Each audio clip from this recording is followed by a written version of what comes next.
Is there anything interesting here? I doubt it.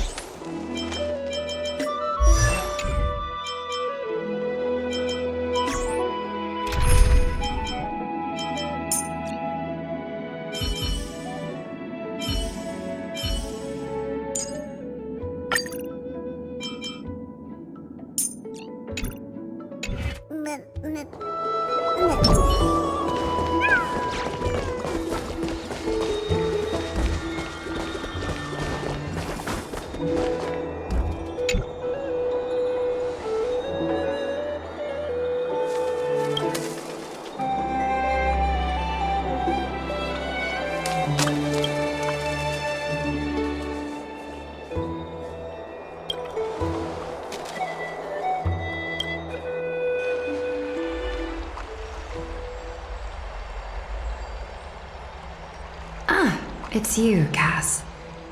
I finished the anthology of poems you lent me. Here it is. I thought you'd be too preoccupied to find time for reading. Precisely because of these obligations, I felt compelled to read it swiftly.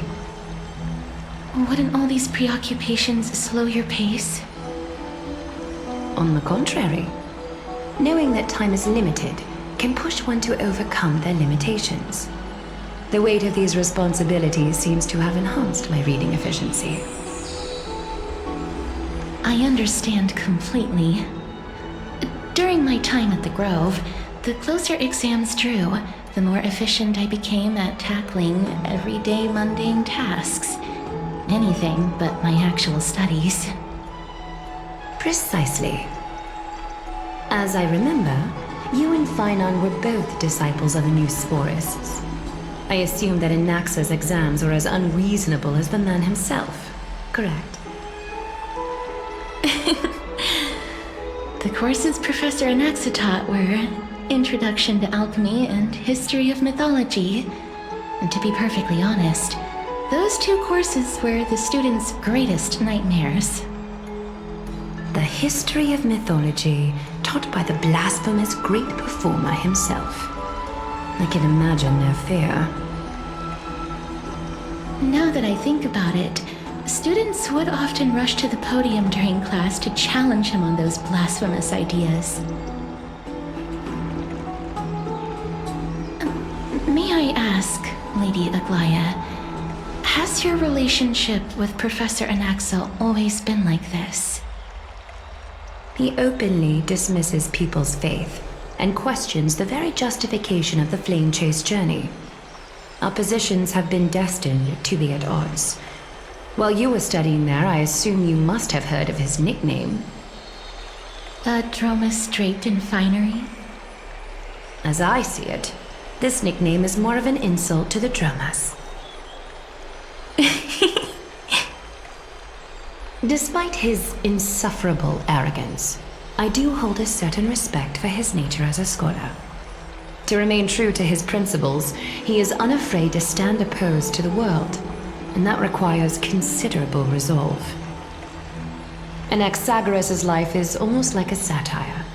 As a Chrysos heir, he refuses to heed the prophecy, while he disrespects the gods. The gods have chosen him. He was indeed chosen by Circes. Is something weighing on you, Cass? The golden thread is quivering. I sense there's more to this exchange than idle chatter. With all due respect, I'd like to know what you plan to do with him. In light of his assistance in the battle against the Flame Reaver, I am willing to grant him some time to find a way to remove the cool flame. However, if Anaxa decides to make any move that places us in danger, I will not hesitate to take extreme measures. Just as I feared. The Flame Chase journey is the destined path for the Chrysos heirs. Yet he now seems more like an empty shell. Given his strong sense of self-respect, I trust that Anaxagoras will make the right decision. Still, I can't help but hope for another possibility. Perhaps Anaxa will also overcome his limitations, now that he knows time is limited. I understand your stance. Let's continue this discussion another time. But now, let's greet our guest. You're here. Does this mean you're ready to take on Orynyx's trial?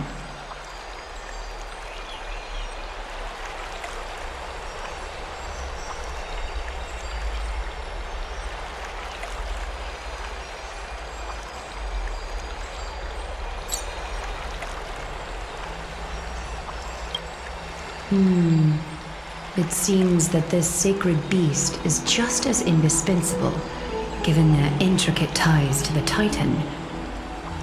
Memmy mem, memmy mem mem mem mem, memmy mem memmy mem. Surrendering the cool flame is a Chrysos heir's duty. Your selfless assistance is deeply appreciated. However, I urge you to carefully consider the risks of accepting the trial. Becoming a demigod means forsaking your humanity. You will inherit Orynyx's divinity and bear the time of Amphorius, all on your own. From that point onward, your fate will be forever intertwined with ours, never to be separated again, until the end of Genesis.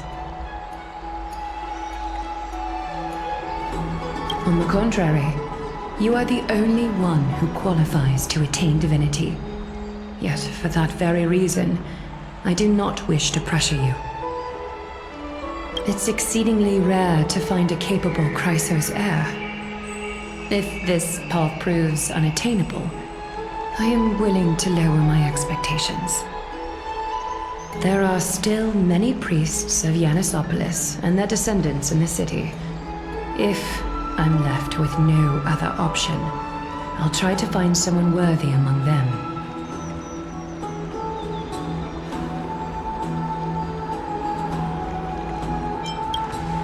Mem worry. Memmy memmy mem, memmy mem mem mem, memmy mem mem mem.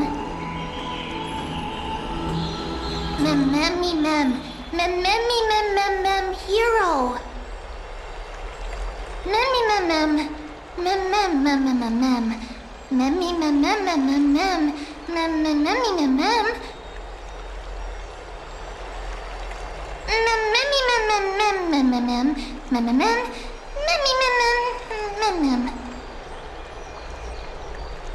It looks like you know that Titan rather well.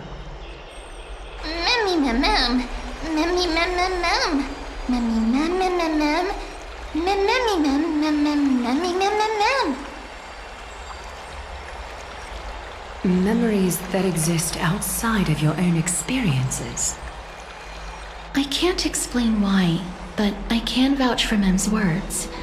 When I was in the abyss, I heard the Titan's groans, full of pain and grievances, yet without any ill will.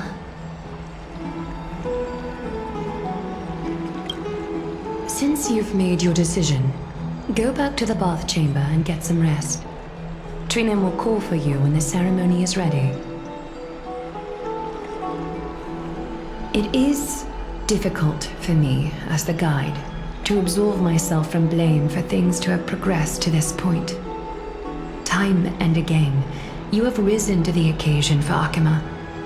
Merely rewarding you with some honeydew is no longer able to express the extent of our gratitude. When the dust settles, I hope that we'll have the chance to have a long chat regarding your return journey and the curse of the sky. It's about time that we lift the taboo and discuss things openly.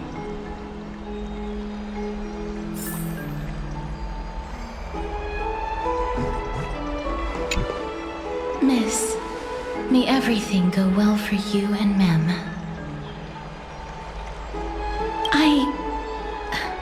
It's nothing. I only came to discuss some matters with Lady Aglaya. Previously, I lent her an anthology of poems that Lady Trianne had gifted to me. Tracing back, this anthology was something left for Lady Trianne by a bard before their passing. Although personal properties should be cleared out once their owner has passed on, Lady Trianne gave this book to me since she knew how much I like to read.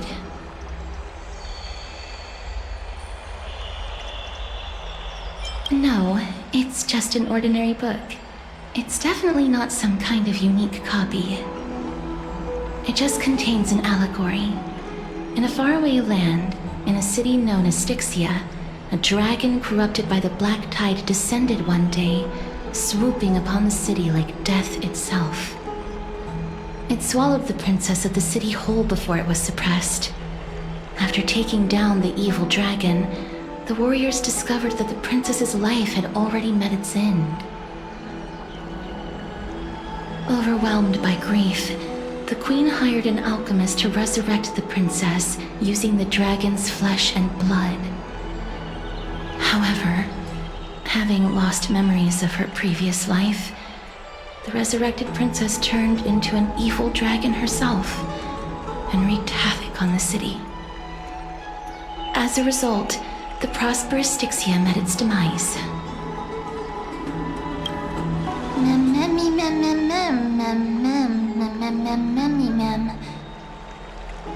The author of this book is Archepia, a wandering bard who traveled to many cities.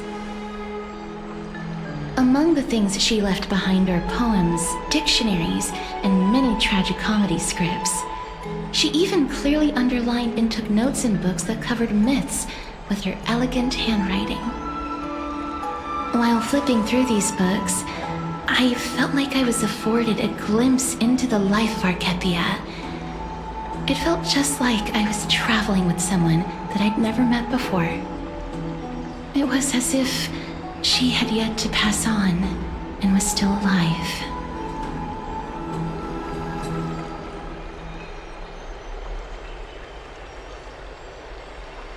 That's right.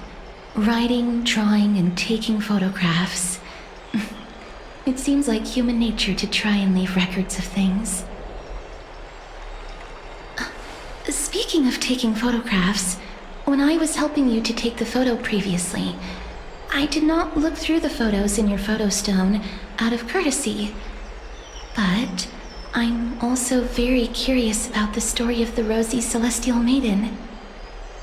Despite having visited many cities in Amphorius, I still understand nothing about the world beyond the sky. If there is an opportunity...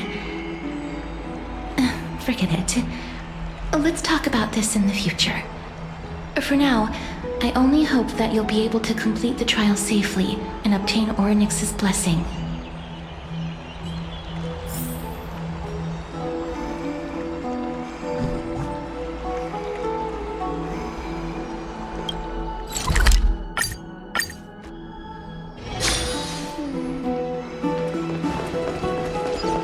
I'd love to go in.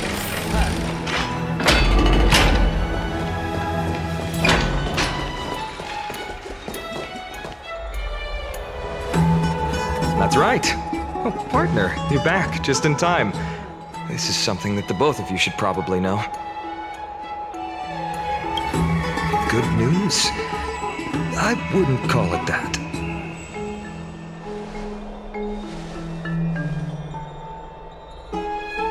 Some background information for you. The Council of Elders is an authoritative body in Amphorius, made up of different city representatives. They hold legislative power over the Holy City, and are in charge of presiding over the Citizens' Assembly held once every few years. This is the most important social event of Akima. It is highly influential, and can even affect what happens to the Flame Chase journey.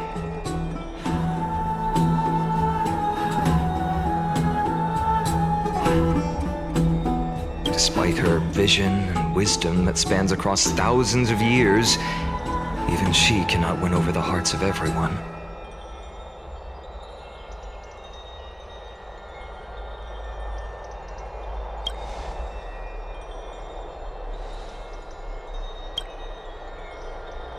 Every 5 to 10 years, the Council of Elders organizes a citizens' assembly at Dawncloud. During the assembly, the representatives will vote on major issues, such as whether the Chrysos heirs led by Aglaia should still hold the right to govern the Holy City, and whether the Titan's conquest should continue. That is correct. However, the problem lies in the fact that there are ill-intentioned extremists in the Council of Elders. They view the Citizens' Assembly as a way to restrain the Chrysos heirs, and hope to take complete control over the Flame Chase journey. We can refer to them as the opposition. During the assemblies held in the past 100 years, the voices supporting the opposition have been growing stronger in the shadows. It's only thanks to Aglaia that the Flame Chase journey has been able to continue to this day. The Citizens' Assembly is just around the corner, but this time, there seems to be a new variable to the situation.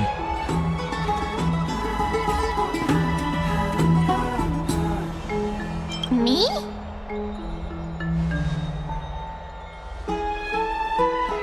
I'm afraid that the Council of Elders might want to take advantage of Professor Anaxa. Aglaia will surely take back Circe's core flame, but with Anaxa's current condition, it's so unique that nobody knows how taking the core flame away from him will affect him. He has always been someone that is only concerned about his own research. I'm certain that he must want to escape from the monitoring of the Golden Thread and protect himself. If the opposition were to offer an olive branch at this time...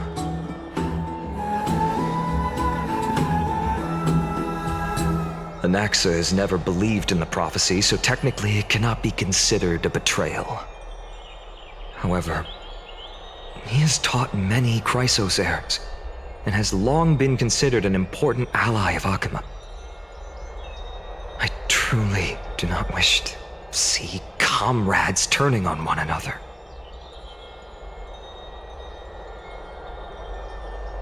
As I believe in his character, I plan to plead with Aglaia and try to buy more time for him. Then, the greatest way in which you can help is for you to know what I am fighting for.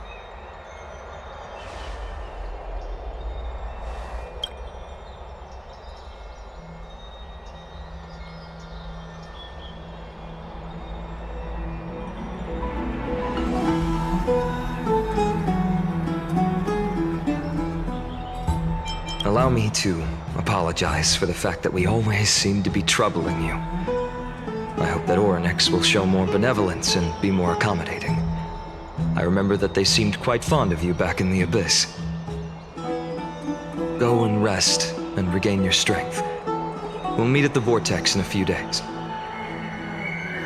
Oh, right. You can read this scroll if you want to find out more about the Council of Elders and the Citizens' Assembly.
I'm nervous.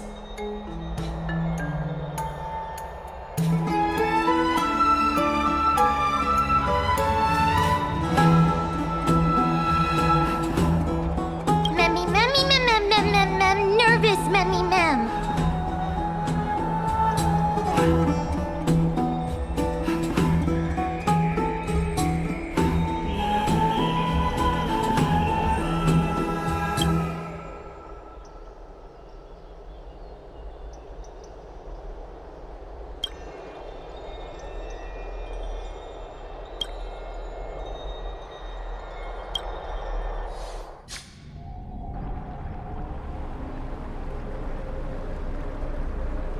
Esteemed one, Orynyx's vacant totem awaits. If you have already made your preparations to become a pillar of Amphorius, please, step forward.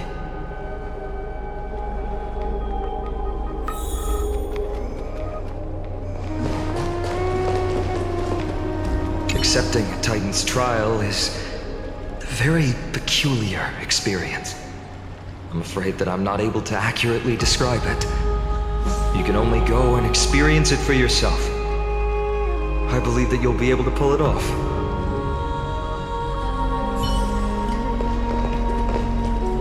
Miss, I'm sorry. I'm not sure what I should say to help calm your nerves. Right. Perhaps something like, as long as you can successfully complete this trial, the rest of the flame chase journey will be smooth sailing? No, that sounds a little strange. Don't worry. It won't take up too much of your time. Don't worry. You'll definitely make it back alive?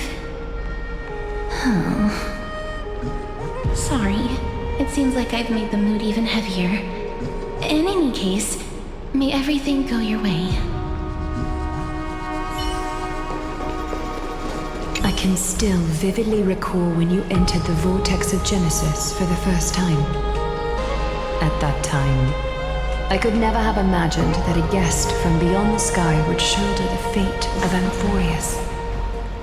Don't feel burdened. Just like during the trial of strife, Trinan and Finan will be waiting for you outside.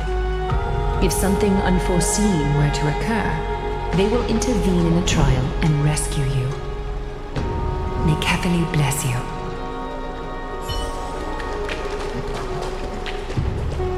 Little Gray and Mem, thank you. Your resolves cannot be questioned. We praise your pure selflessness and courage. May Catherly light your path forward. Get ready to assume Orynyx's divinity, Trailblazer.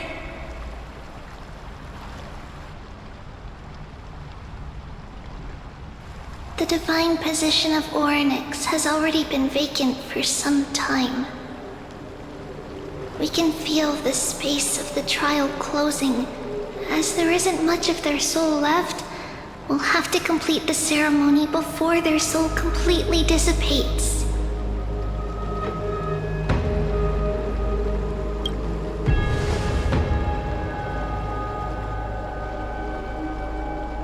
The eighth core flame coveted by the miracle that once belonged to the great Veil of Evernight, Orynyx. It shall now be returned by the two elected heroes of the Chrysosairs, a traveler who is upright and courageous, and a sacred beast that invokes miracles. Mem. Both of you, please, come forward.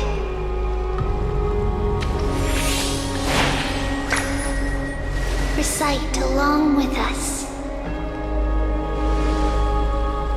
O Majesty of the 12 Titans, pillars of the world, we seek your divinity to mend the rifts of the world.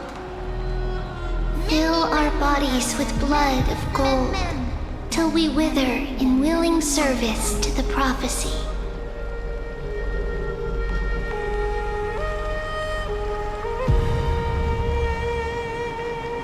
These are just words meant to make the prayer seem more solemn. Please, focus.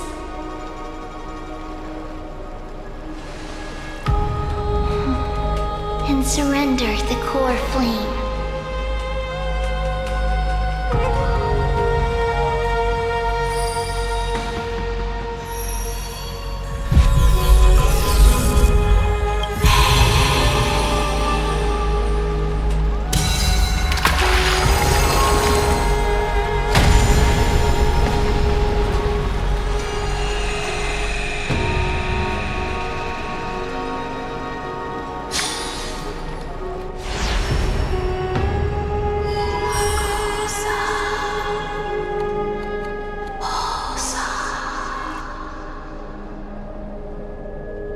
Orynyx.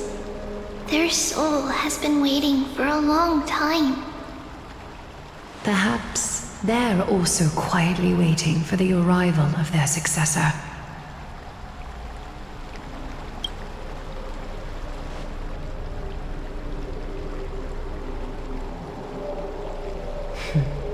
The last time I heard this, things didn't turn out that well.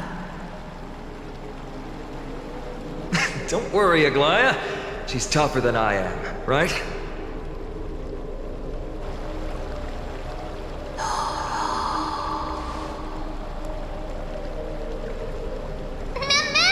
Mem,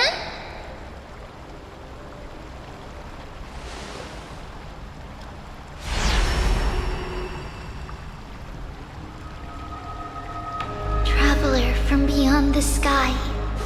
Let us pray that the Titan acknowledges your worthiness.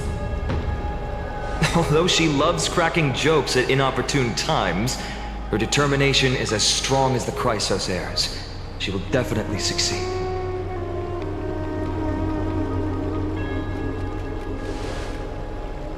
While she's away, I would like to have a chat with you, Aglaya.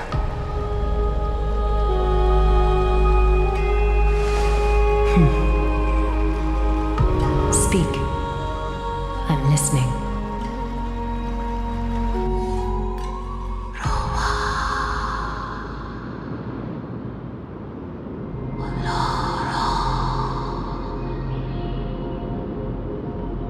Slap, slap! Wake up!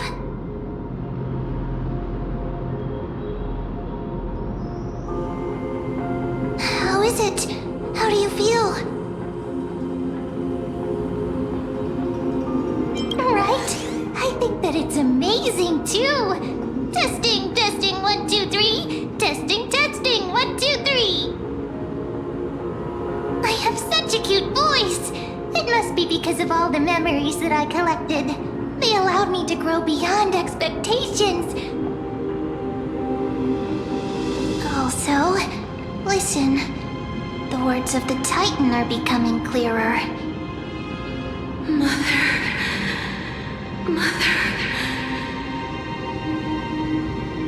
It hurts.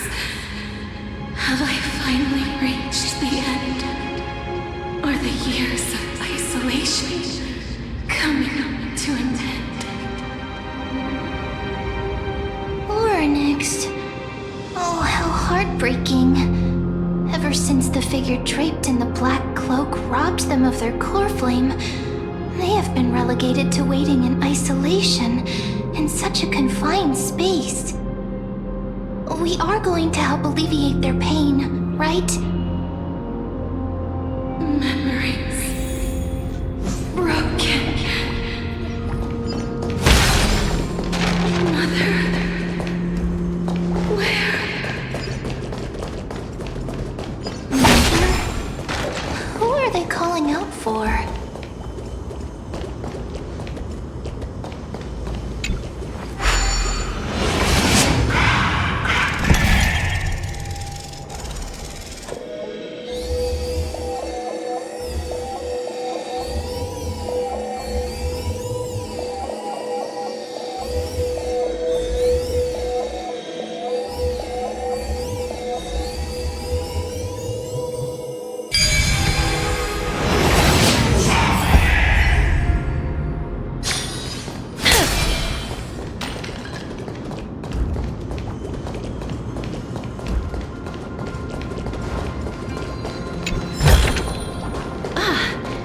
Make sure you keep it safe.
Mother is no longer responding.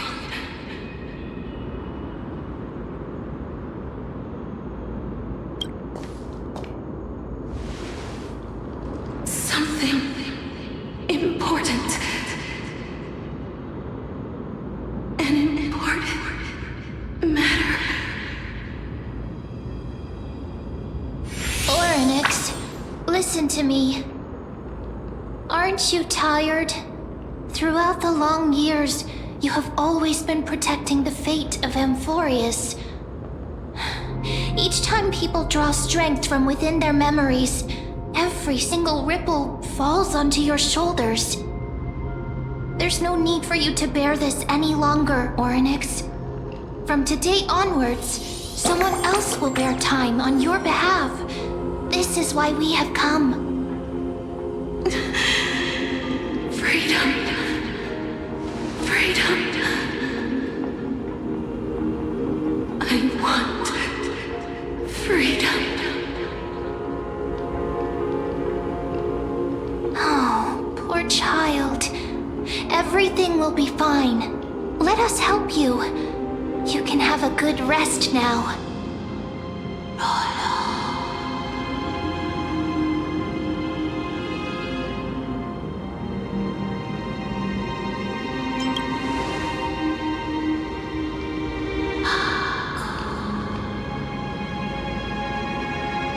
You have potential, strength, willpower, powerful and tenacious. But you lack something. Just one thing. Lacking something? What is it?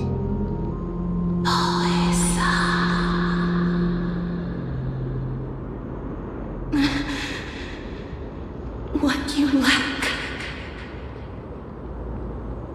is a future.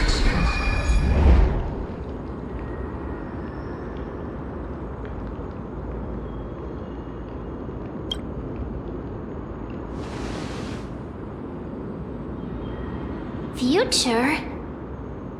Traveler from the sky.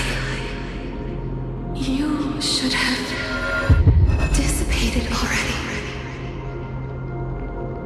The gaze from Skyfather.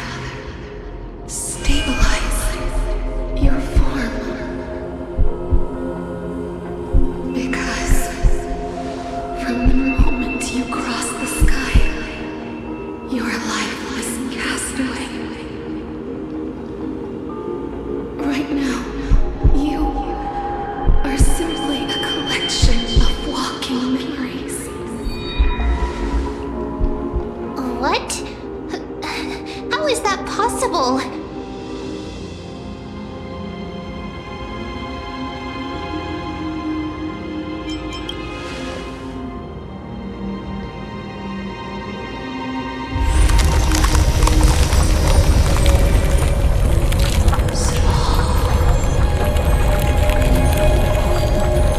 The space is collapsing. Someone must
Hey, are you alright?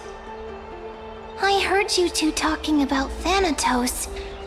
Cass is also very concerned about the warning. She has left the vortex and returned to the garden. Shall we go and look for her? Thanatos is the Titan that Cass has always been looking for. Regardless of whether there are any clues, there's probably no one else that understands death better than her.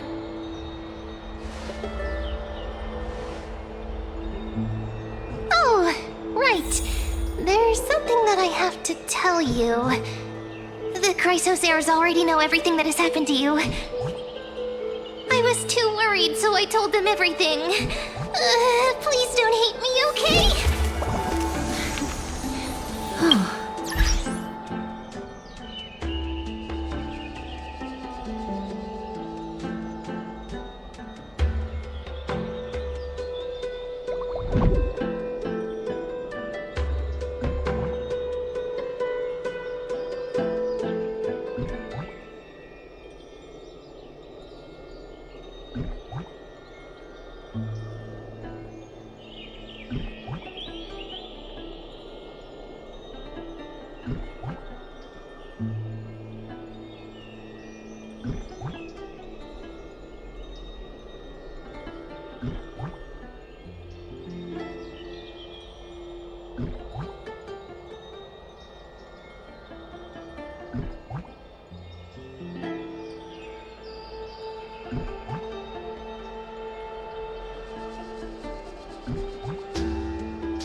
Unknownly F9 said, Best viewers on streambo.com, remove the space, at OZIP4S17.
Miss, I'm right here.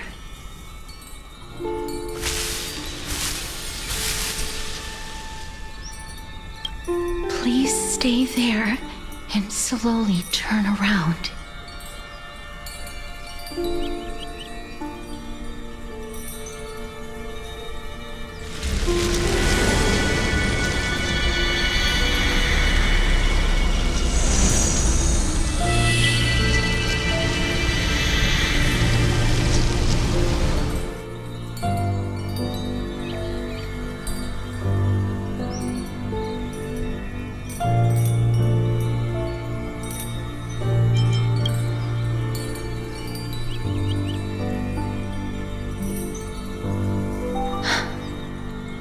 Please pardon me.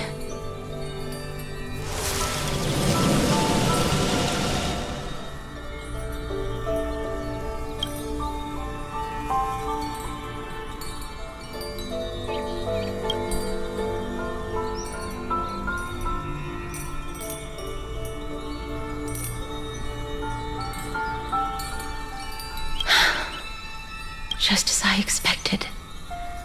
I cannot feel anything. Back at the Grove, I was puzzled as to why you were not affected by my curse. I thought that it might have been the special ability of a traveler from beyond the sky. Never did I expect that this would be the true reason. I'm sorry. I should have noticed that something was amiss earlier. Miss, if my abrupt behavior just now offended you, I hope that you can forgive me. I'm just thinking, if your soul has really left your body, as a mortician, I might be able to trace where it has gone to. Cass! Did you find anything? My apologies. Not as of yet.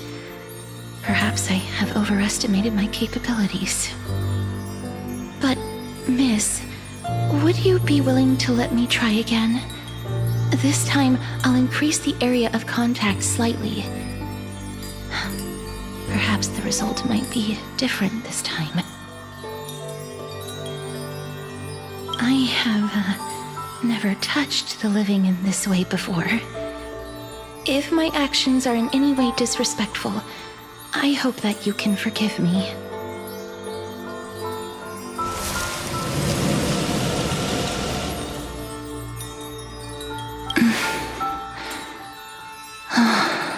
Yes.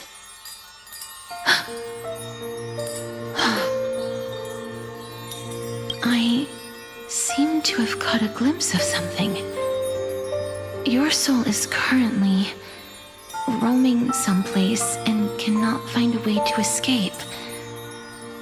But perhaps it might not be a bad thing. If your soul is still wandering around, it means that we still have time.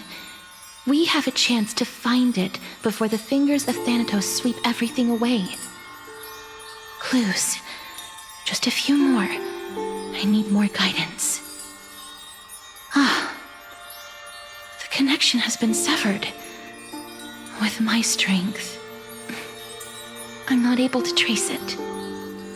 It was me. I was a little too hasty. Don't worry, miss.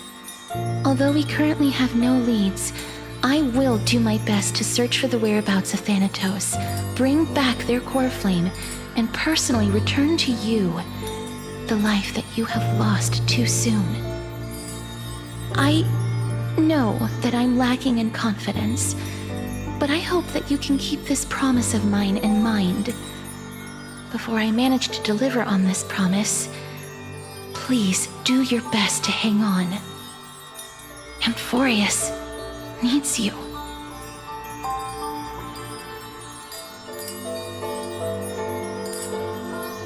Lady Aglaia and Lord Finon are currently discussing some matters in the paths.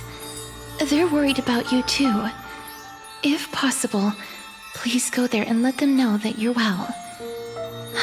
Although, I don't actually know whether your current situation can be described as well.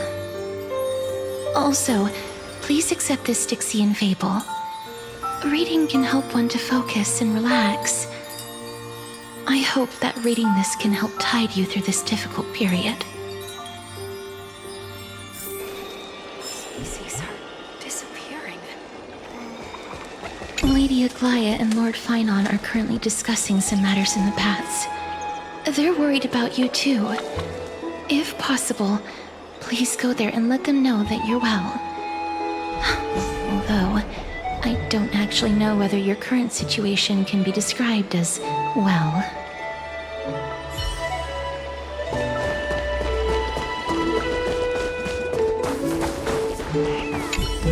Little Treeby, be a good girl and open the door.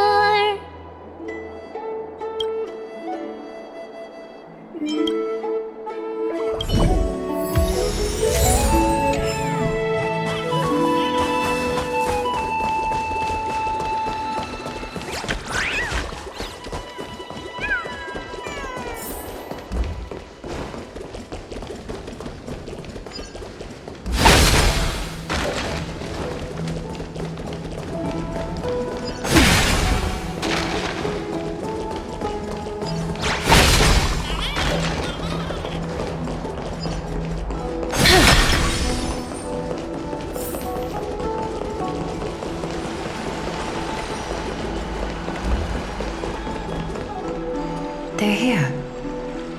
That partner! Hyacinth said you definitely wake up. How do you feel?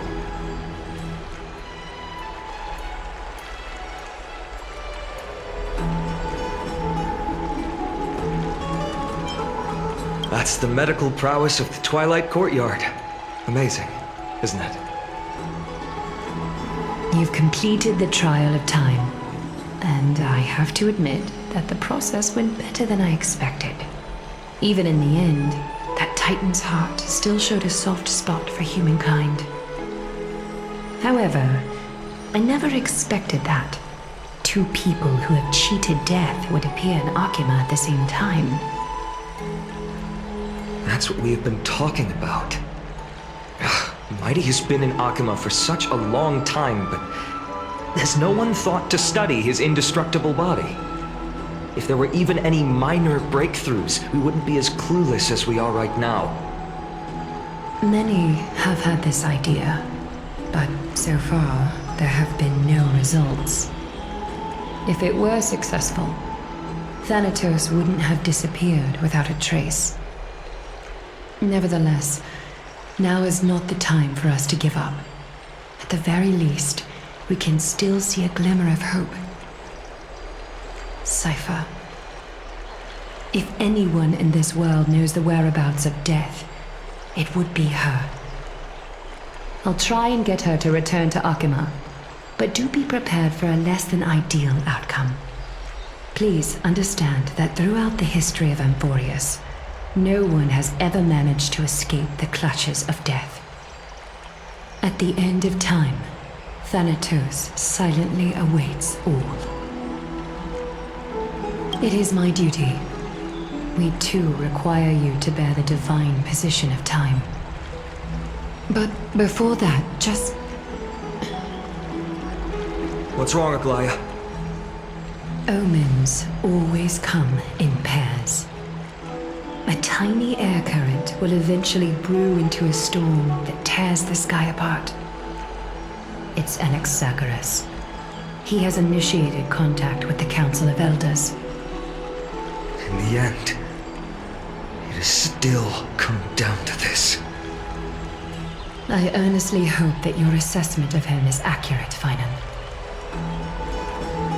Otherwise, the efforts of my teacher and I of the past millennium might be reduced to dust because of that great performer.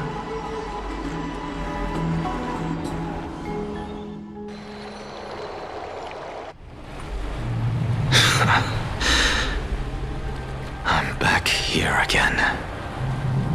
I remember this dream.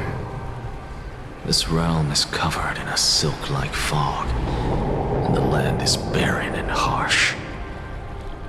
The crowd of travelers leaves tracks everywhere. Hey! Excuse me! What is this place? Where in Amphorius are we?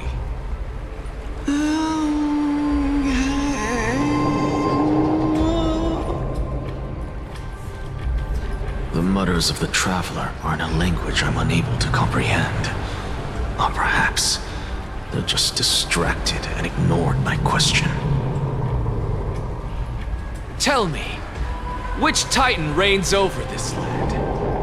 And how do I find them?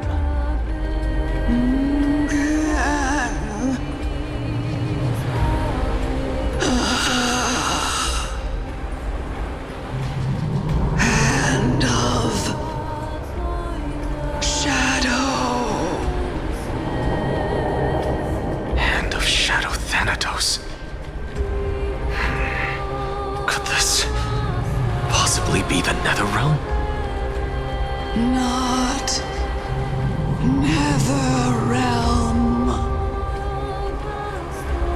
Then where is this? River of Souls? The outskirts of the Netherrealm? Are you heading downstream toward the Netherrealm? The Netherrealm. Nothing but an illusion. Titan rejects you, me. Listen. What? The traveler lifts their wrinkled fingers and remains silent. I look in the direction they are pointing and listen closely. There. A massive shadow brought the sound of rushing tides. The sound of tides. I can hear it.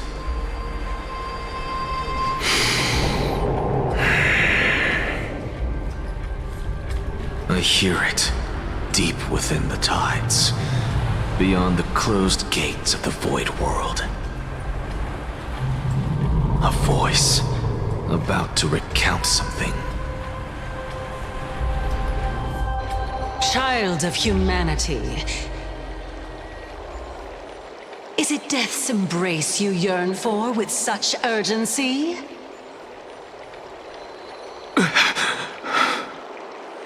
Oh, you have awoken. Welcome back to the mortal realm. Your consciousness is dissipating much faster than I expected. Ultimately, it seems like the Titan's core flame is incompatible with a mortal body. How much longer can my consciousness remain in the mortal realm? In my estimation, at best, you'll see 15 more entry hours. 15 days and nights. What is it? Are you finally starting to become attached to the mortal world now? On the contrary, 15 days feels a little too long for solving a singular problem.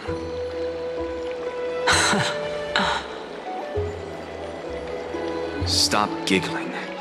It's time for us to go. The messenger from the Council of Elders is almost here. Let me ask you one more question. Are you really planning to betray Aglaya's will? What betrayal is there to speak of when I was never loyal to her to begin with? What about that white-haired student of yours?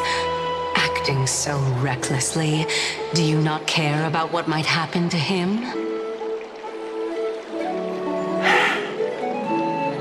There will be a price to pay for blind faith. This is also a lesson for Finan.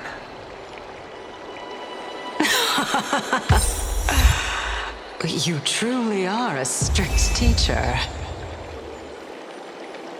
Of course. This is how I've always been.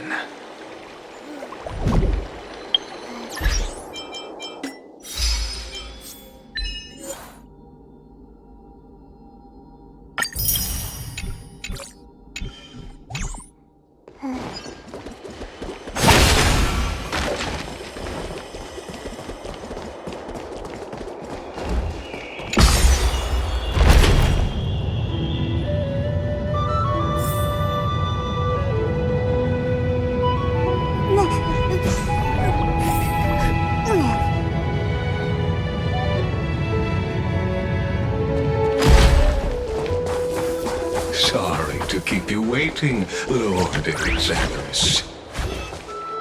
It's been a while, Lord Anaxagoras. I greet you on behalf of all the citizens of Akima and express my deepest regret about what happened at the Grove of Epiphany. It's you. I never expected that you would personally come and meet me. By carefully into Lantern above, I have come as a testament to the justice of the Council of Elders. There are Antikytherans here? They have been a rare sight ever since the Chrysos War. I extend to you my utmost respect, revered Titan. I am Lycurgus, though you may call me Lygus, holding an honorary position within the Council of Elders in Akima, and as the Theoros, I stand to protect the right of all upright citizens to express themselves freely. You can see them too? You know about us. We Antikytherans perceive the world through the amplitude and frequency of souls. Just as I am conscious that Lady Aglaya is secretly listening in on our private meeting from afar, if necessary, Lord Anaxagoras, I can sever the golden thread to protect your fundamental rights. The demigod should know better, for such is her station. Spare those poor threats, and just let her listen to my words. They shall serve only to unveil her own folly. May I interpret this as you having a countermeasure? I need not any plan, because she can do nothing other than petty espionage. As the Citizens' Assembly approaches, and with Orynyx's fall, any attempt to capture the core flame within me will only usher chaos and calamity. A truth she undoubtedly comprehends. While I, Anaxagoras, serving as the Grove's special envoy to Akima's Citizens' Assembly, have long known the extent of your abilities. Let's forego the formality of asserting authority, Lord Lygus. Lead the way. Very well. Surely Lady Kindness would appreciate such assertiveness in an ally.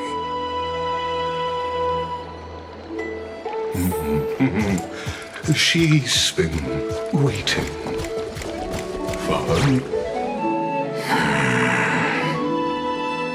Is there something on your mind, Lord Anaxagoras? Nothing, really. It's just a question that I contemplate every time before I ascend to Dawncloud. For the Titans, does the falling equate to death? Ah, a pondering truly deep. Time is on our side. Do you mind sharing your reflections with me? While all living beings must ultimately face their demise, Kefali has yet to meet theirs. Their journey continues unhurriedly along this long path. Are you suggesting that Kefali may not have truly passed? Yes. For dying implies an ongoing process, an action, whereas death signifies a static state, a definitive termination. In contrast to mortals, Titans exist on a grander scale of space and time, thus elongating their passage into death. The notion of their fall is but a misinterpretation born of mortal ignorance. Ah, an intriguing concept, albeit challenging to substantiate. After all, Kefali has maintained a profound silence ever since the era Arasa, while scholars and priests alike have conveyed the message of the gods' imminent fall. Perhaps the gods, in their arrogance, deemed it beneath them to reveal their perspectives to mortals. Could you elaborate on your statement? Circes, the kin of the Sky Father as recounted in myths, now resides within my brain. Were I to inquire, Kefali would have no cause to refuse. Oh, That very well could be true. But what if the world-bearing Titan still chooses to remain silent? In that case, the myths crafted by the people of Amphorius are nothing more than pitiful jests.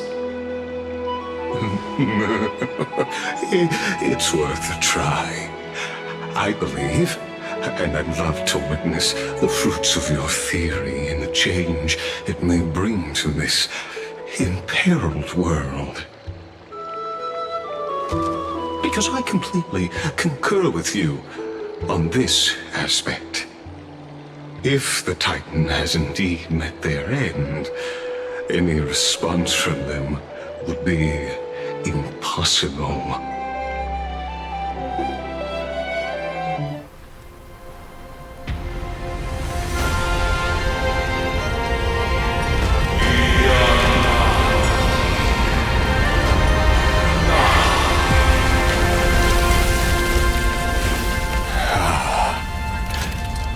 Please, Professor.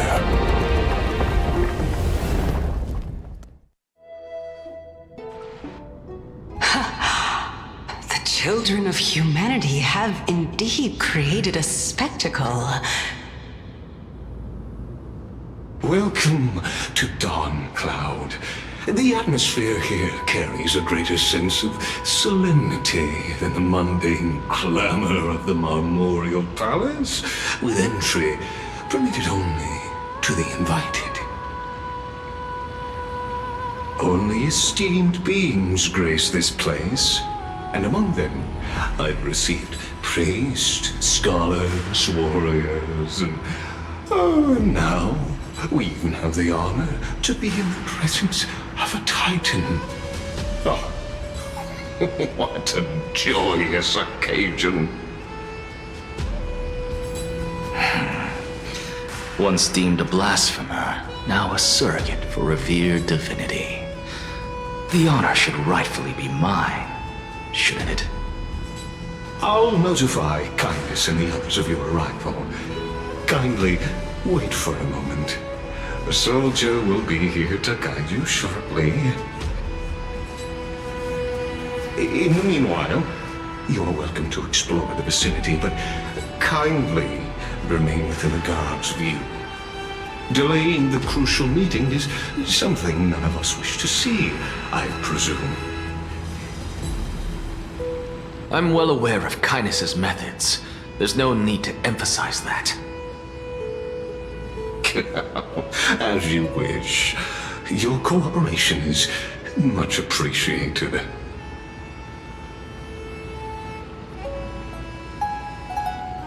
Alas, I had hoped for a brilliant plan from you, but it turns out you just left one cage to enter another.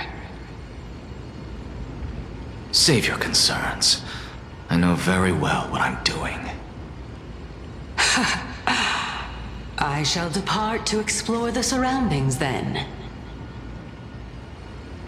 Now that I look around, I wonder if there are any murals bearing my portrait around here. I'm quite intrigued to see how the children of humanity beyond the Grove perceive another Titan. Off you go. I won't be joining you. This Titan appears to be quite at ease. I should investigate the Council of Elders' recent activities first. Be aware, I can hear you perfectly well from here.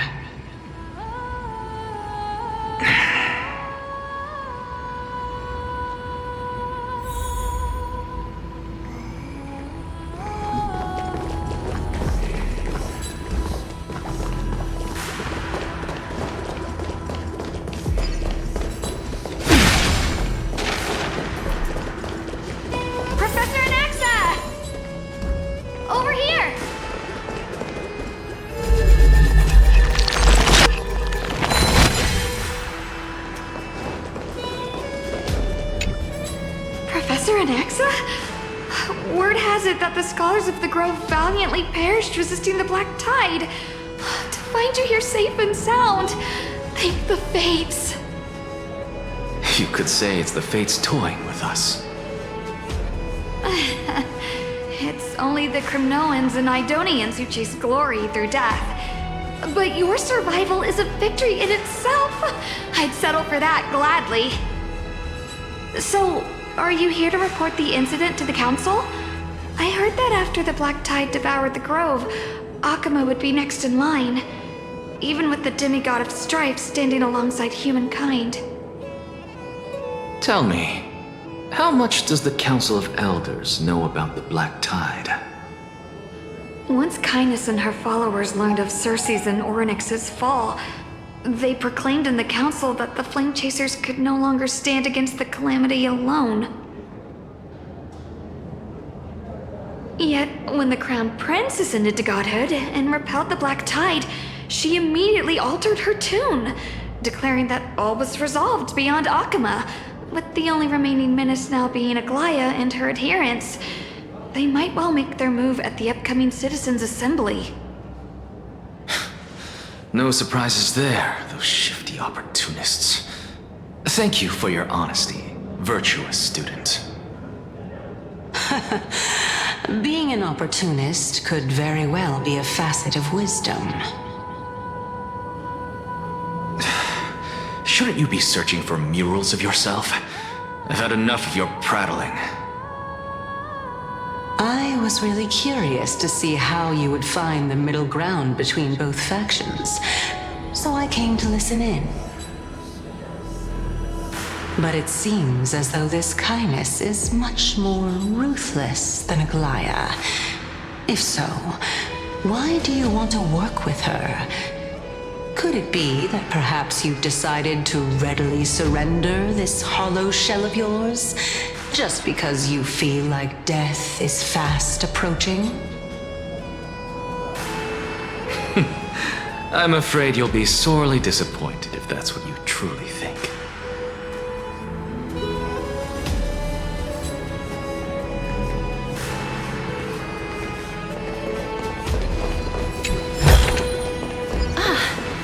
Make sure you keep it safe.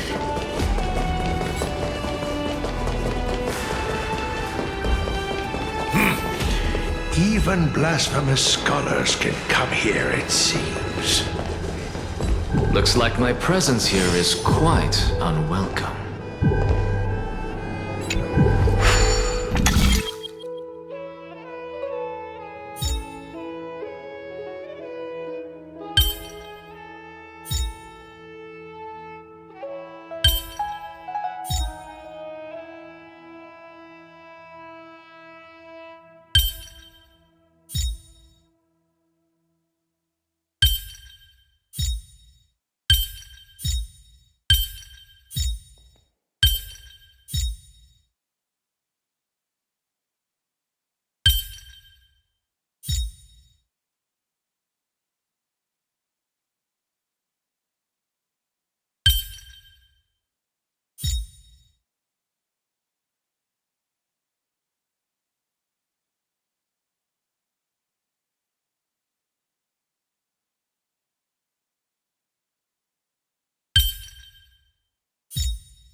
like this in books.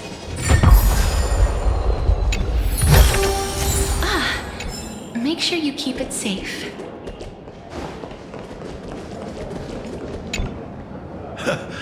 Anaxagoras, I thought that you had died to the Black Tide, just like the other scholars. As Kephales's priest, are you not aware of the decorum of respecting the dead? Surely you jest. You blasphemous heretics are not worthy of respect from the Supreme Being. Let me remind you that you're currently in Dawn Cloud, so you'd better keep your deranged language to yourself. I am no longer that altar servant from years ago who could only acquiesce to the commands of others. Now, I have plenty of ways to deal with people like you. I'm not sure whether I should laugh or cry right now.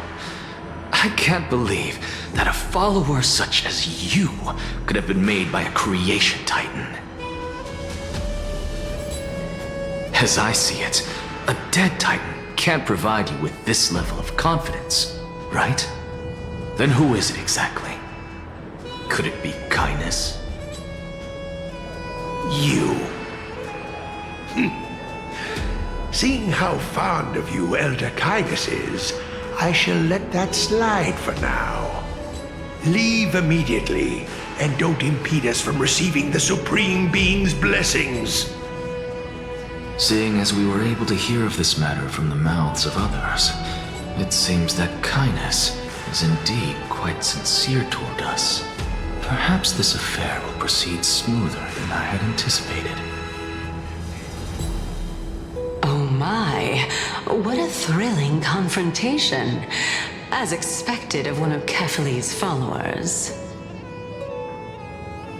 Are you praising or insulting him? Praising him, of course. As a believer of the God of Deliverance, it is only natural that he detests evil. Didn't you hear me? I asked you to leave. Go as far away from here as possible. Don't mutter to yourself like some sort of madman and disturb my meditation. I've had enough of this. Could the 15th entry hour arrive any faster?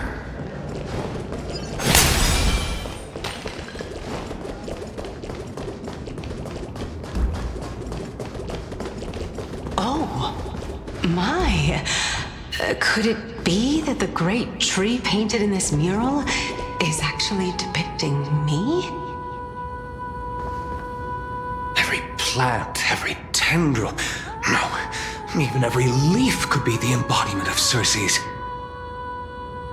As a result, mere mortals who did not know what the Titan actually looked like chose to paint them as a giant tree instead. Their wisdom was portrayed as fruit to symbolize how they shared their knowledge equally among the masses. Such exquisiteness indeed. This mural is quite abstract. I really can't tell whether you are praising or demeaning yourself. Now I'm quite curious whether the Reason Titan has studied figures of speech before.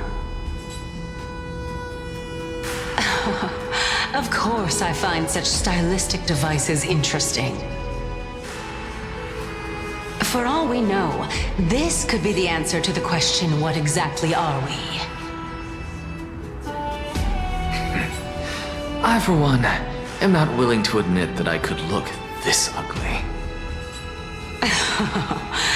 Was this the reason why you failed in your attempt to refine my soul when you were ambushed at the Grove? Since you are aware of this, why did you save me back then? From my perspective, this point alone was enough to separate you from the average person. How do two lunatics coexist in the same brain? Therefore, it seems that your journey to Dawn-Cloud this time is not just to seek protection. What, then, is the intention behind your actions? The entire plan is stored in my memory, so why don't you look there? Then don't mind if I do. 1 year old, 2 years old.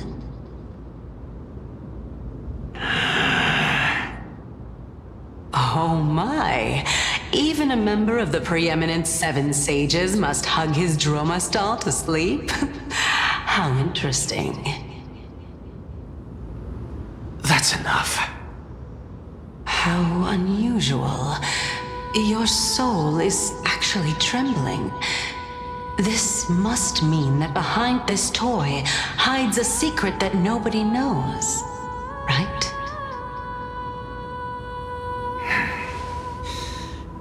Since our days are both numbered, I don't mind telling you more about it. This is a present that my sister gave to me. It's a doll that was made to look like our family pet. So there are other members in your family, eh? Are they also living in Akama? Don't you just love to pick through my brain? Go on, continue flipping through my memories.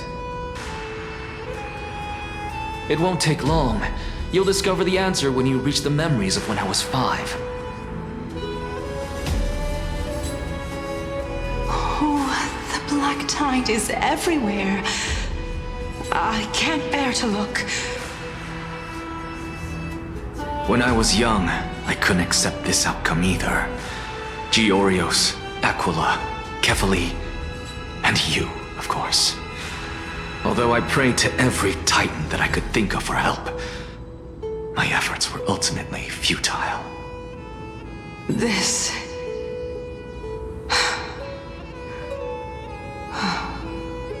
Could this be the inception of your research into alchemy?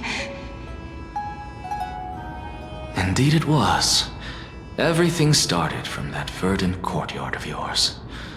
When I was pursuing my education there, I naturally also came to learn of Thelesis' theory as well. Oh, I remember that person. He was the one to come up with the concept of souls, right? Not only that, he also believed that life, as well as the composition, movement, and transformation of matter, all stem from souls themselves. This is why I thought that, since all living things stemmed from the same origin, why could I not sacrifice myself in order to resurrect my nearest and dearest?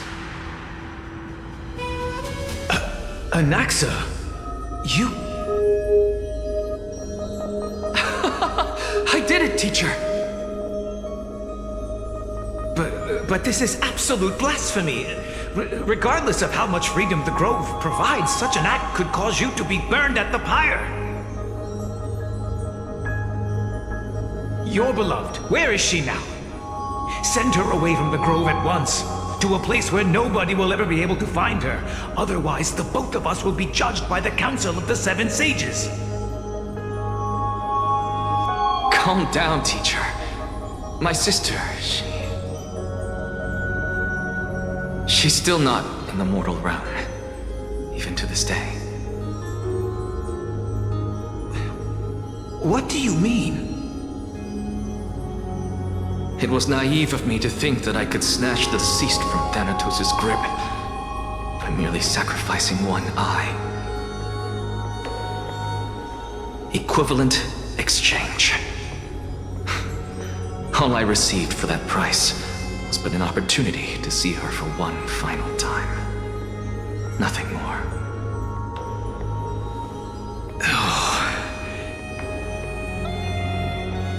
Let it go, Anaxa. As one of my best students, I cannot watch you go down the wrong path without doing anything to stop it. Never do something taboo ever again. Don't disappoint the deceased, and never harm yourself. If you can do that, this classroom will still be yours, and you'll have a chance to live out your own life.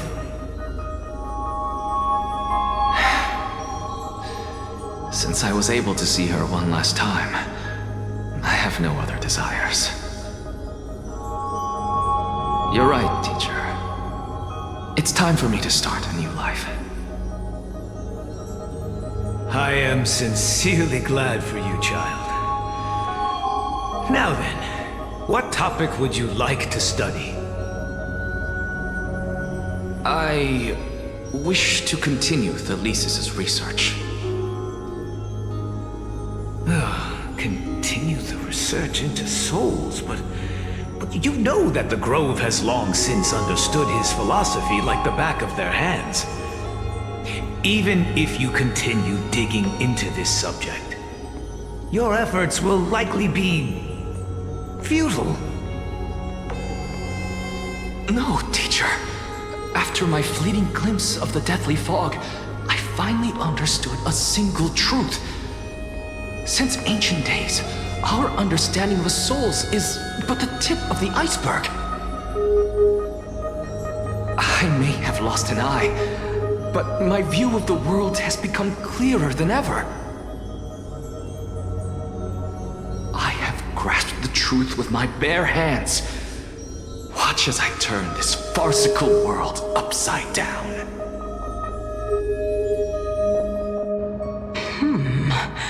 Who would have thought such a secret lay concealed beneath that hefty eye patch of yours? However, this story doesn't seem to be connected to your plan. In fact, I'd say that they aren't related at all. The answer lies within the tale. If even you cannot understand it, perhaps you should relinquish the divinity of reason to me. After all, it'd be a waste for you to hold on to it. My story ends here. Now it's time for you to tell me your secret.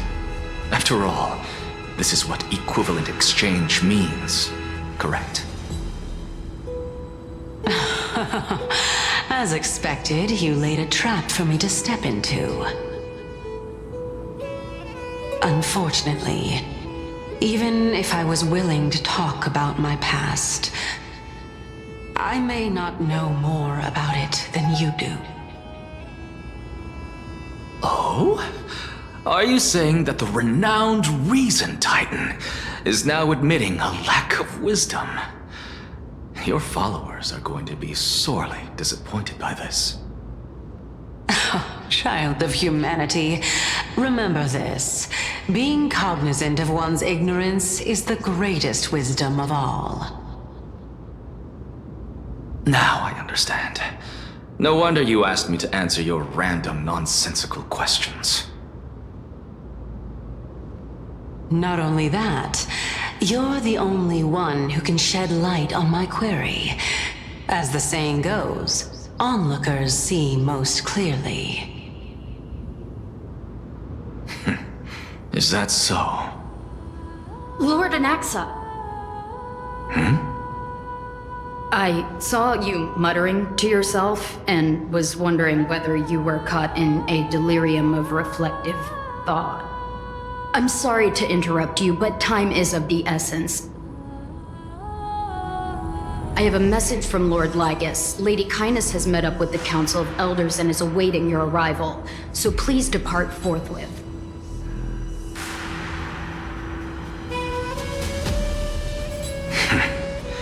It's finally time. Carefully. The one who created the world, and the one who bears the world.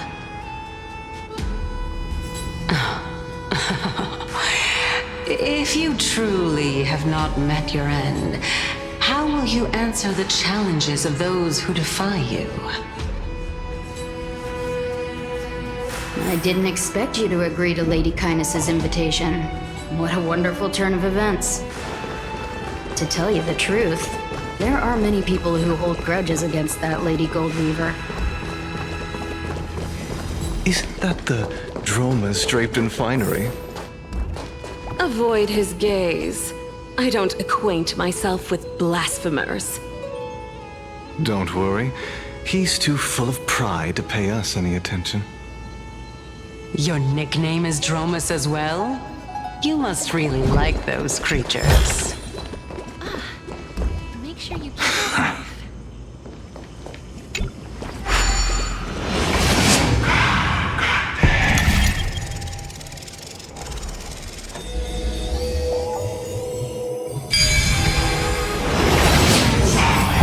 A student of Empedocles? I hear that his views run counter to the Venerationists. This is what being a scholar is about. A collision of ideas only occurs when there are differences in beliefs, and it is such collisions that lead to progress. Yet, Lord Lygus and Lady Kindness are just ahead. I'll take my leave for now.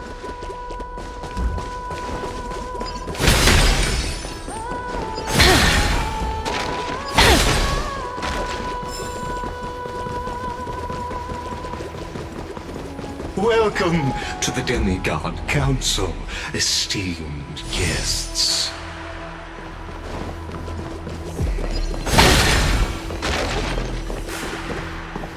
Lord Anaxagoras, I've heard so much about you.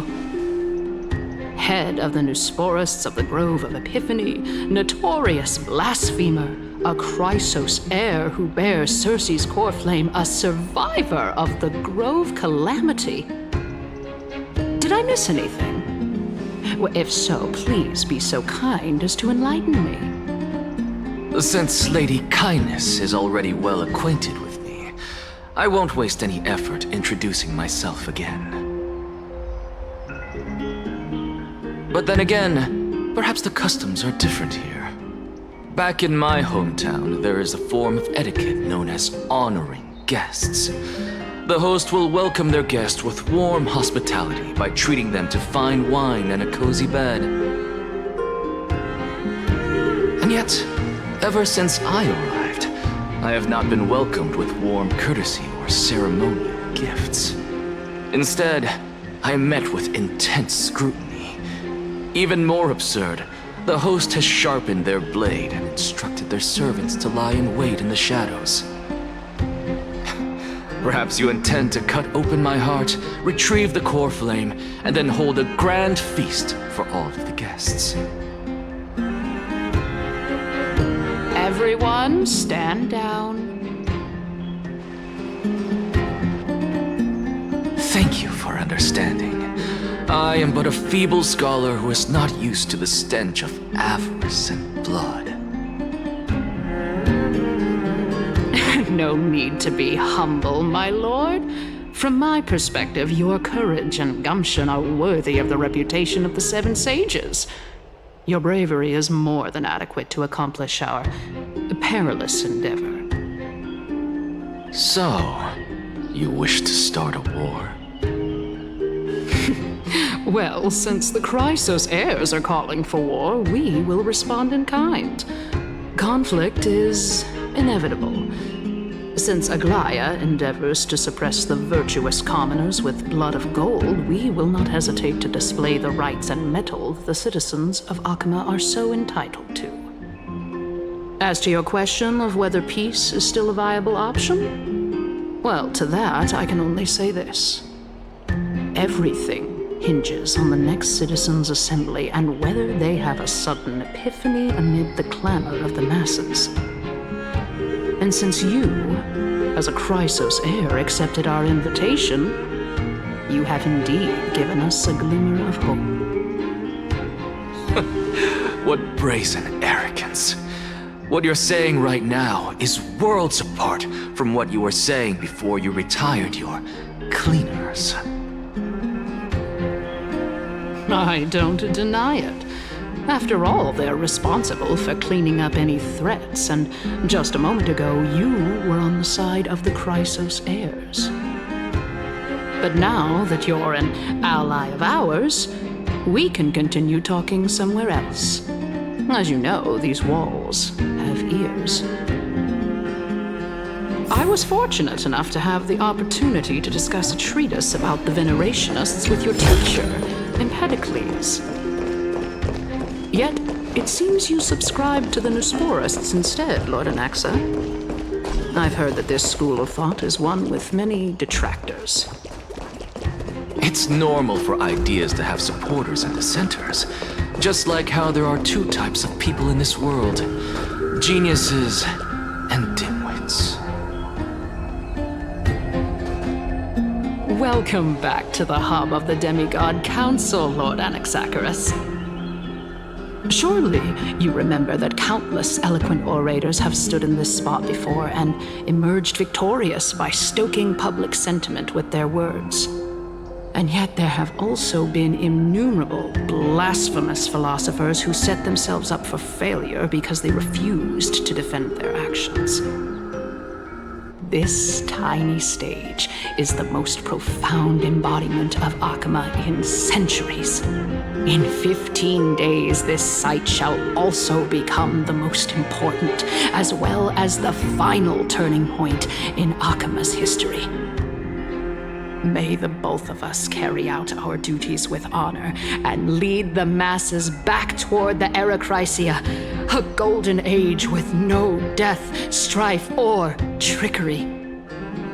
Oh my, 15 days and nights. That aligns perfectly with the date of your demise. Could such a coincidence truly exist? Using death to prove myself fits my intentions perfectly. What strong conviction you have, as expected of the hero who dared to stand up to the Goldweaver. As expected, she misunderstands you. That's enough, Lady Kindness. Dispense with the niceties. I only accepted your invitation so that I can serve the commoners alongside the members of the Council of Elders. Don't test my patience with such superfluous formalities. Well, you say that now, but surely you also require my aid as well, so that you can stay alive even when being pursued by the Golden Thread? You worry too much. She won't show her hand too freely, as she still needs to garner support from the masses at the Citizens' Assembly. Even someone like me can tell that only a sliver of her humanity remains. Surely you're not asserting that she will definitely act in a rational manner. As you're no doubt aware, Aglaia covets the core flame that I possess, which makes it the bargaining chip that allows me and the rest of you to negotiate with her. However, in return, I'll need the Council of Elders to support me as much as possible. Naturally, this includes the guards as well. You're well aware how valuable Circe's core flame will be in the Erechrysia that you are desperately pursuing.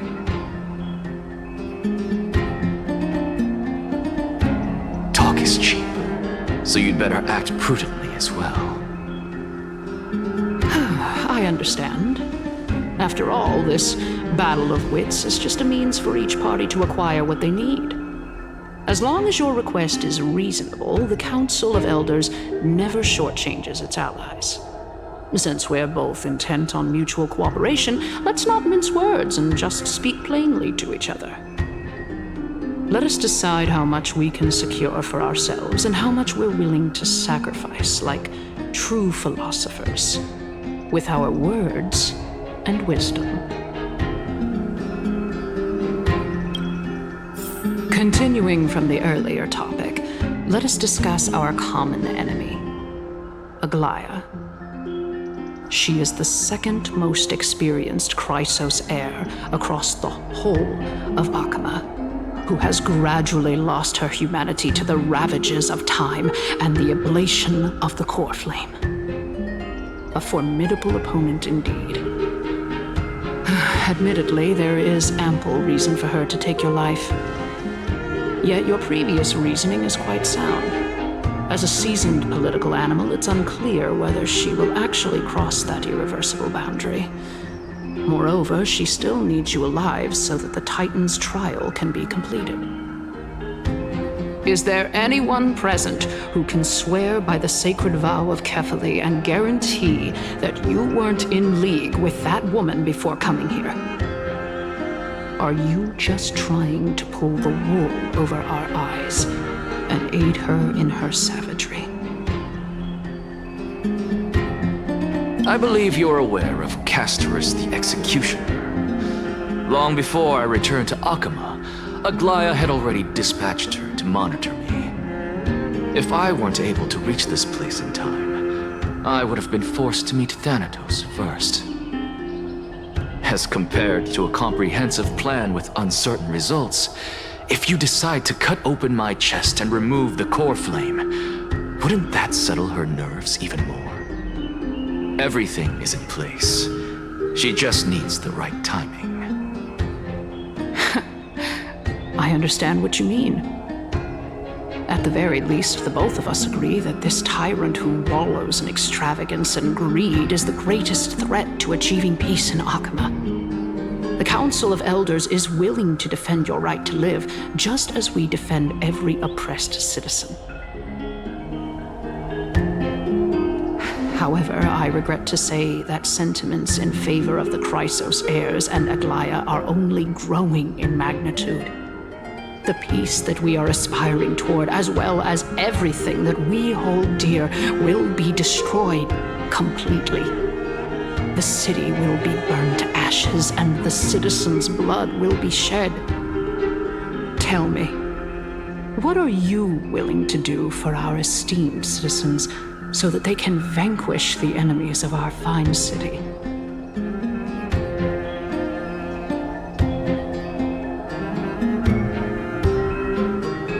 Aglaya's authoritarianism, conceit, and arrogance have granted her unfettered control for the most part. Yet these traits are also her greatest weakness. If I can render her helpless by forcing her to experience the agonizing pain of betrayal, I am certain she will never recover from such a setback. Surely you don't believe that such a tiny betrayal will be enough to push her to her wit's end. What's more, there are many who remain silent, merely watching to see how much chaos I can unleash. Not to mention, you know full well that the Chrysos heirs have never been a united front. In the name of Kefali, Akama thanks you for your sincere and valuable thoughts. At this stage, it's clear that you and I understand the benefits to be won from this discussion. Let me put it plainly. The Council of Elders has always been renowned for its fairness, and that fairness is built on a foundation of sincerity. The Council of Elders has vowed to all citizens of Akaba that it will always remain loyal to them. As for you, my lord, how will you guarantee that you will be able to live up to such earnestness and will not betray Akama's indomitable citizens when the opportunity presents itself? Just as you now betray Aglaya when it suits you.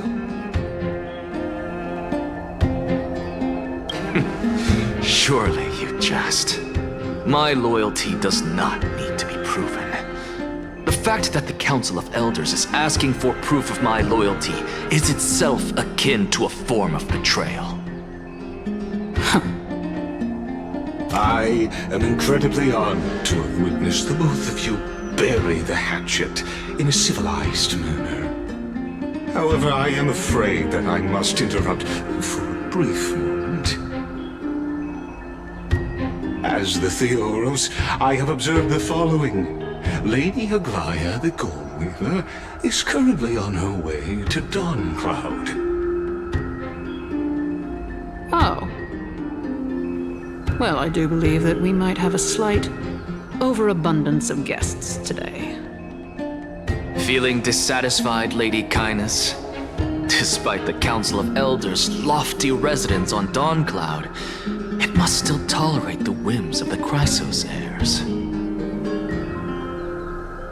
So you were holding back just now. Seems like you are better at playing this game than I. In any case, I'm glad that she's arriving here. So tell me, Anaxagoras, now that you're an ally of mine, if Aglaya were to demand that I hand you over, what should I do? You can do as she says. Tell her that the Council of Elders merely wished to chat with me and had no intention of offending her.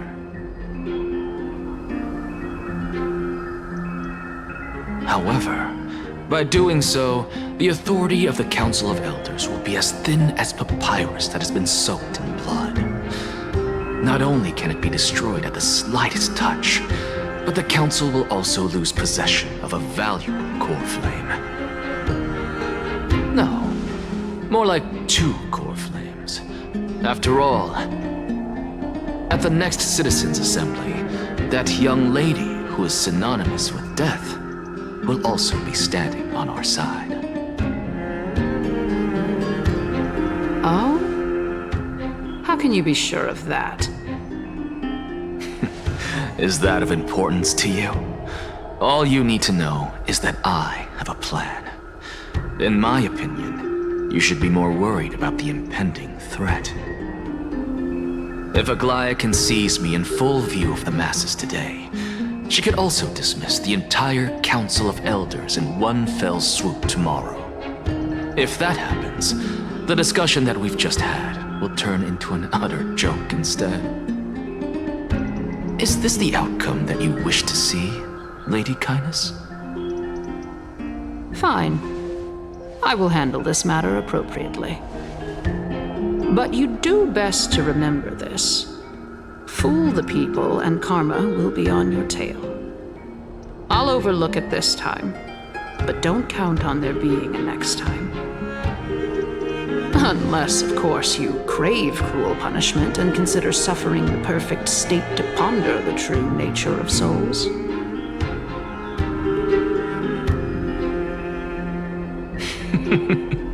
Well, what do you know? That happens to be one of my rare talents. We shall see, then.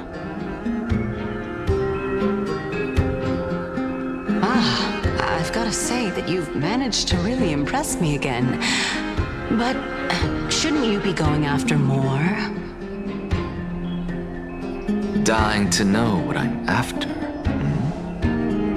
I mean, I'm the reason Titan after all. It is in me to ask and seek answers. Easy there. You'll learn the answers soon enough. I didn't bring it up with her purely because she doesn't have the means to give me what I truly want. It's as they say, onlookers see most clearly. The true masters of Dawncloud have always been the Theoros, who watches over everything.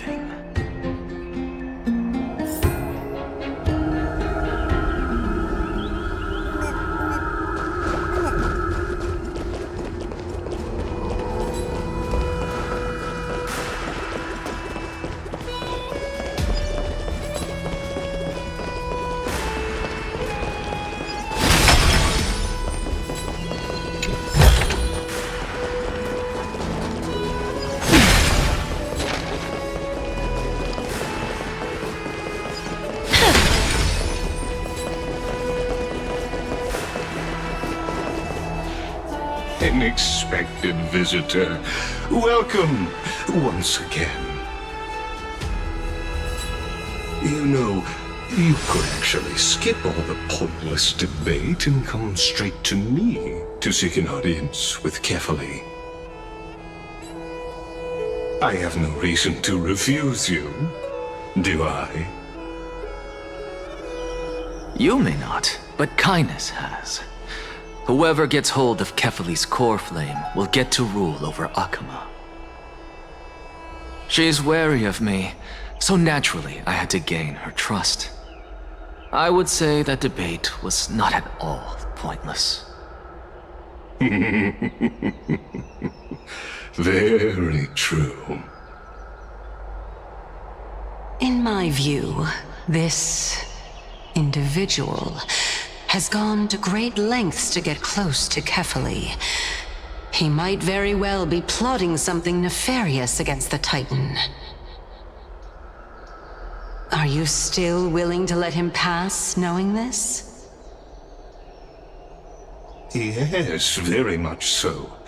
All living creations are always free to visit Kefali's transcendent vessel. This comes with being the World-Bearer. How convenient it is to be able to hear what they say.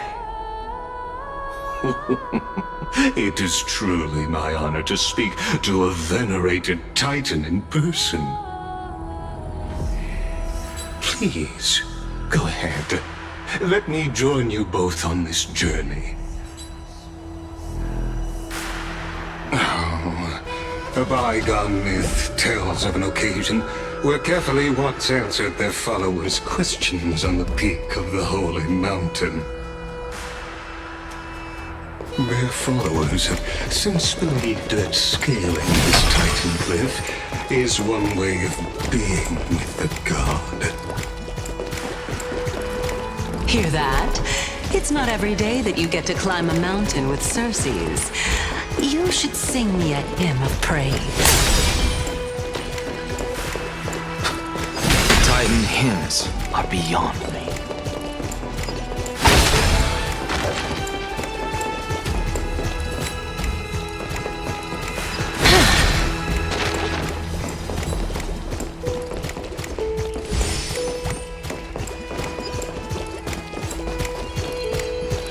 Go on ahead. Take this Iannis shortcut, and the long pilgrimage stairway will be waiting for you at its end. I have to admit, I never expected you to not ask me anything. Not even my motive. Because I know very well what it is you are after. As the saying goes, a gentleman helps others achieve their goals. I have a feeling that your theory will be validated at the end of this journey. I believe Kefali will not deprive you of your right to ask your question, especially now that you're on the brink of death. You must be closer to Kefali than anyone else. Wouldn't you agree? I hope things go as you say, then. Putting a child of justice into a farcical world is bound to turn it upside down. It is my hope that you bring a much-needed change to this world which is on the brink of destruction.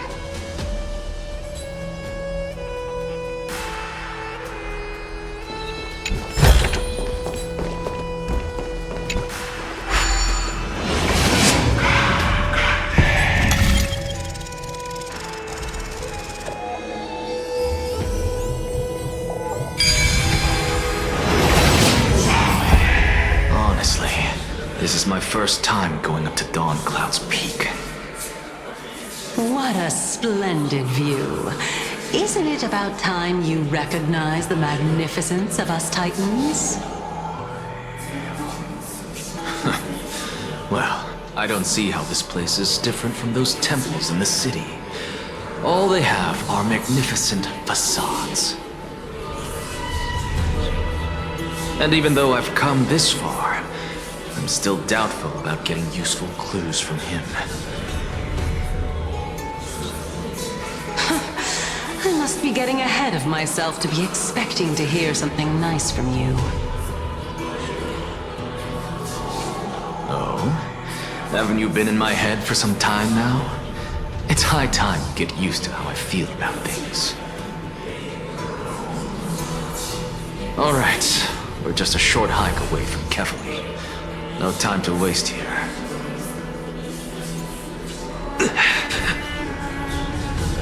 the intellectual debate from earlier was too draining for you, huh? If Amphorius gets a new lease on life, you should focus on strengthening your body and stop shirking social interactions. Save your concern. The Titan is in sight. Can you make it? Why? Are you going to carry me up if I were to fall now? I know how far I can go, so just hold your tongue and come along. Fine then. I guess I won't say any more. I'll just wait till your soul dissipates completely to gain control over your body. Wait. Is that... Cersei's? Hey, look at that. Huh? What should I be looking at?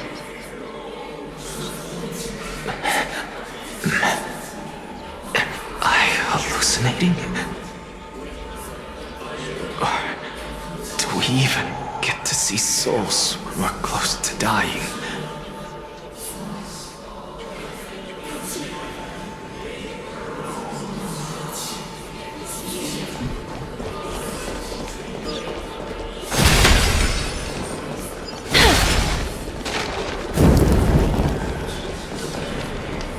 Oh? Why didn't you bring your favorite spear with you on this trip, Nias? Nias. I know I've heard this name somewhere. It's unfortunate. The Black Tide destroyed every last inch of my calyx. How could that be? Even a creation of Georios, from their prized ores and molten fire, couldn't escape the fate of destruction? Hey, Cersei's. Do you know a certain Nias? Nias? No, not that I remember. How did you even think up such a strange name? I just saw him. Nias. A warrior-like figure who was just chatting with you here. No, I have no such memory. Could you be hallucinating?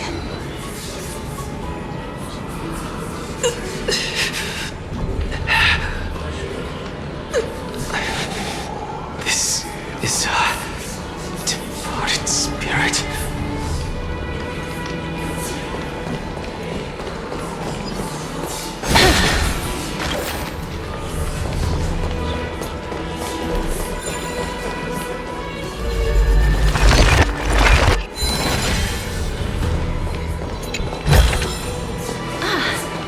Make sure you keep it safe.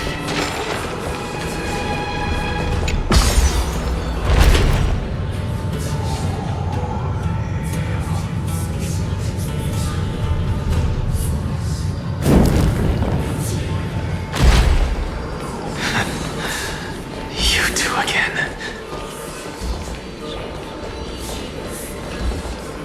Enough about me. Did Kaos ever reply to you? Well, regrettably. Seems like the price of becoming a demigod is a lot heftier than we thought. Kaos. Demigod.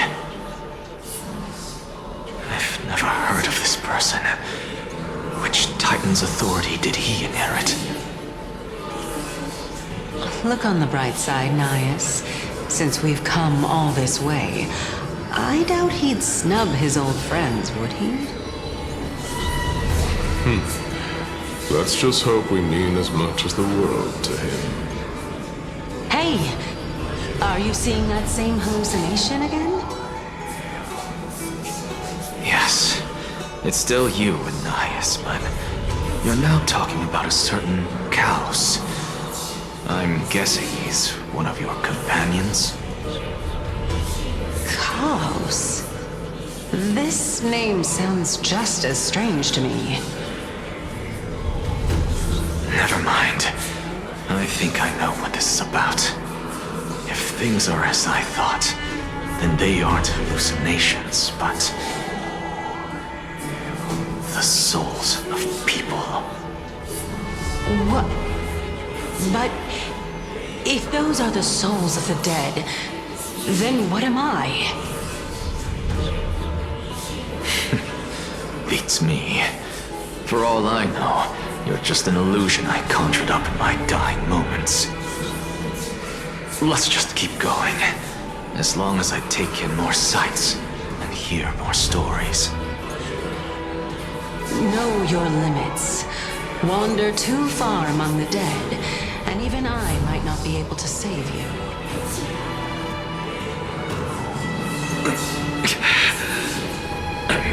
Fine. If this is indeed as I thought, then this will be very amusing.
We meet again. I'm sure you wouldn't mind us snooping here.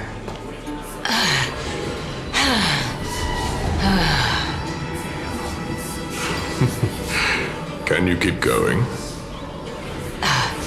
Of course. I'm just... If I knew we had to climb a mountain, I wouldn't have come along with you. I guess this also counts as one aspect of the world-bearing burden. If Amphorius does have a next life, You may want to get your body in shape. Keep your sarcasm to yourself. I'm not getting anything of value from them. I would sooner throw myself off this cliff and hit rock bottom than exercise even a little. I am Calypso of the eminent Seven Sages, after all. Training would make me no different from those Helcalithist barbarians. Calypso. She's one of the Seven Sages. A member of the Grove? No, she can't be. I would know her name if she really were one of the Seven Sages. Hey, Circes. Does the name Calypso ring a bell?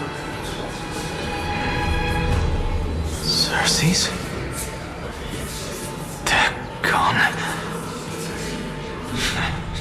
Doesn't matter. I can do this myself. Looks like I'm nearly there now. The land of the dead.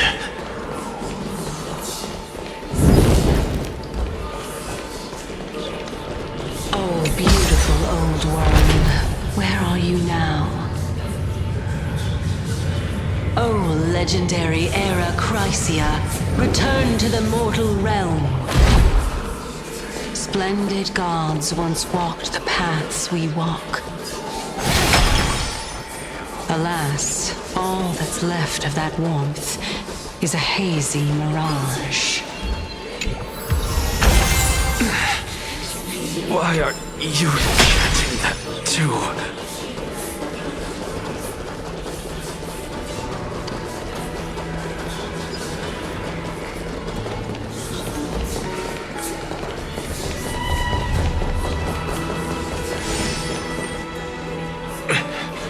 We're here, finally. So, I don't get to ask the Titan my question. But all of you make for a pleasant surprise, nonetheless. Very well then. Let me uncover the truth for myself.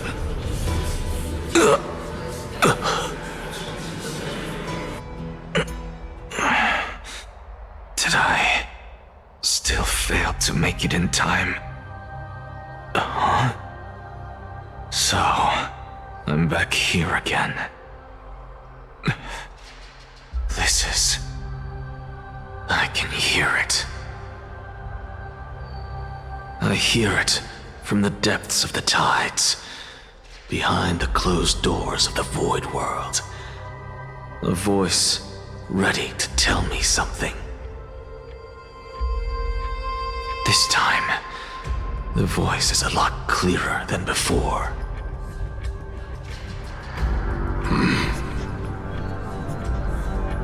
Since we've come this far, let's just wait.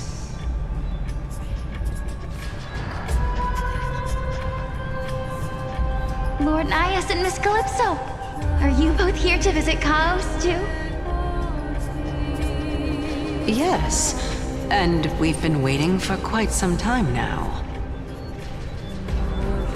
Regrettably, he hasn't answered us. The worst-case scenario is that he's already been overwhelmed and crushed by the world-bearing burden.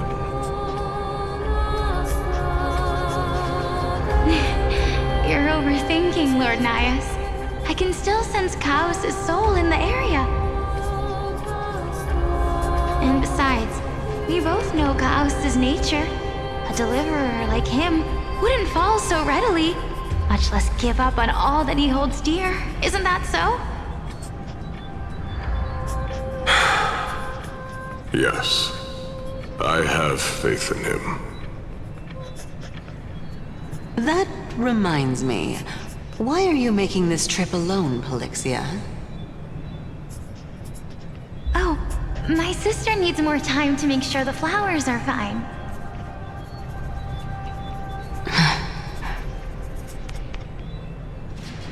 Such a pity. Both of you have hearts kinder than anyone else. Yet you are born only to take over Thanatos' divinity. Everything that I see and hear this time has left me shaken to the core.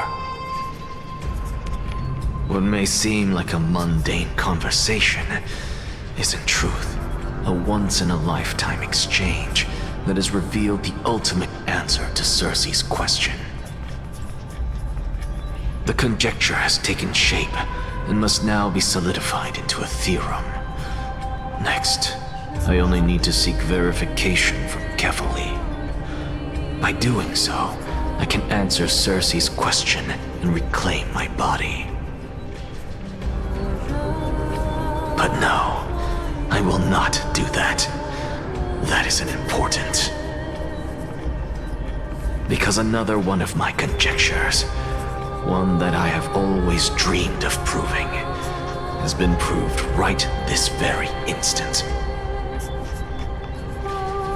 Fusing a mortal soul with that of a Titan to replace said Titan is not a ludicrous idea after all.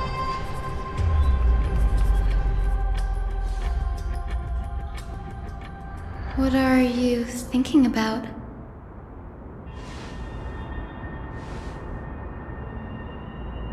Is that so? You don't look the slightest bit amazed, though. Plus, you seem to be strangely familiar with the city around the Great Tree.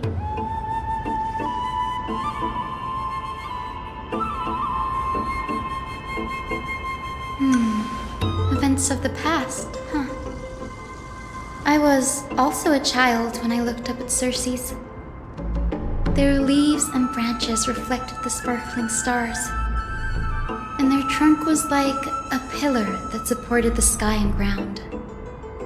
I stood at this very spot back then, imagining the day when I could climb to the top of this tree, because I would be the closest I can be to the sky at that spot.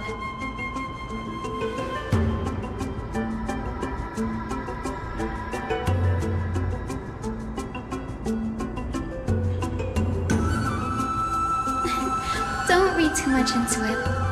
I mean, can mortals even hope to reach Aquilah's realm? They're a strict and draconian god, nothing like Circe's. Reason is willing to share what is theirs with others, but Sky only expects people to revere them. You get what I'm saying, right, Denny? After all, the Titan that imprisoned you and Grey here in Amphorius is none other than Aquilah themselves.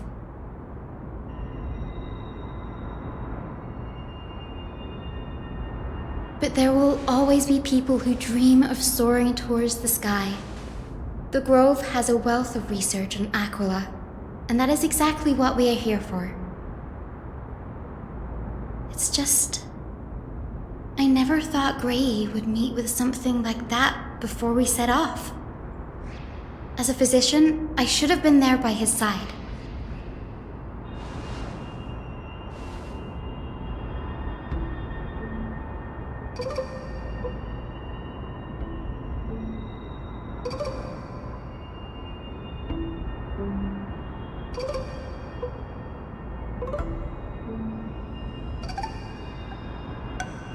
Yeah, there's no rest for the weary, huh? In any case, what we're looking for could be anywhere in this enormous grove. Let's split up to cover more ground. Danny, with your skills, I'm sure those monsters born of the Black Tide will pose no threat to you anyway.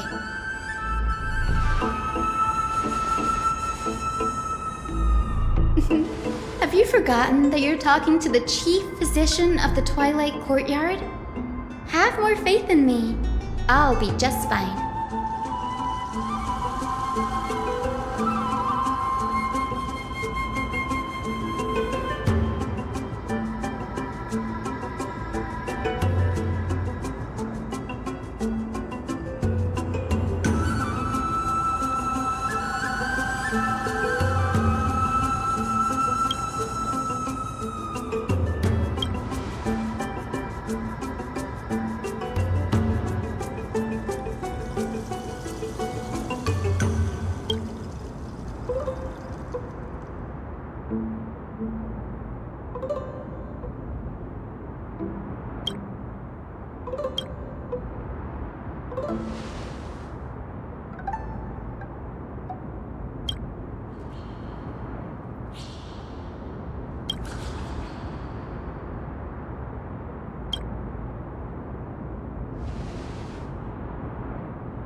victory.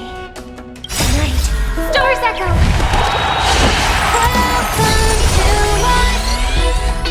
Time to cleanse the filth. Please cherish this time. As you wish. That's half the work. Still water with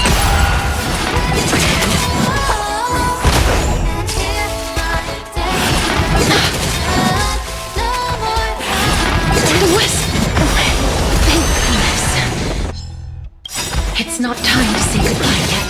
The truth. Everything in this world. It's bleeding. Be of your body and mine. Life is not so fragile. Root here. I weep for the departed. It is not Allow me to purge the root of the problem. Embrace a new life. Yeah.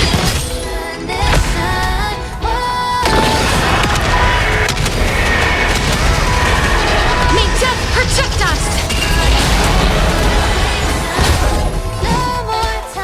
As you wish. Another journey begins. Off the ground and tap. Stars are near when you feel the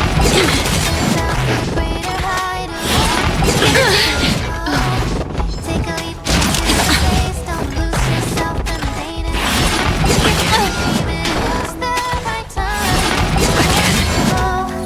I hope for an end to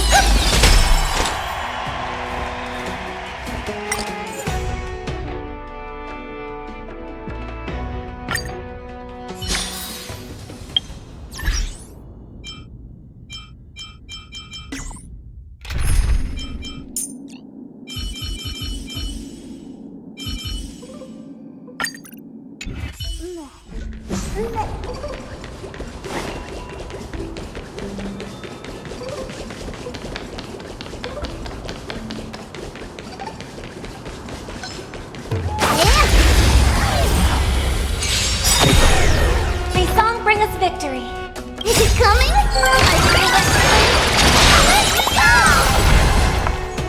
Right. Stars echo.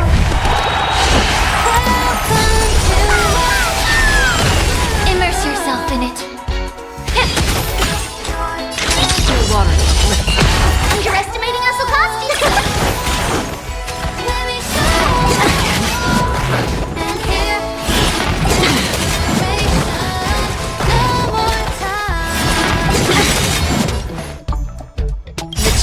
Everything in this world is bleeding. Be of your body and mind. May the foul stench dissipate quickly. It's coming!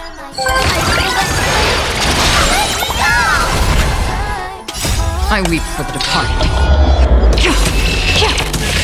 It takes not long.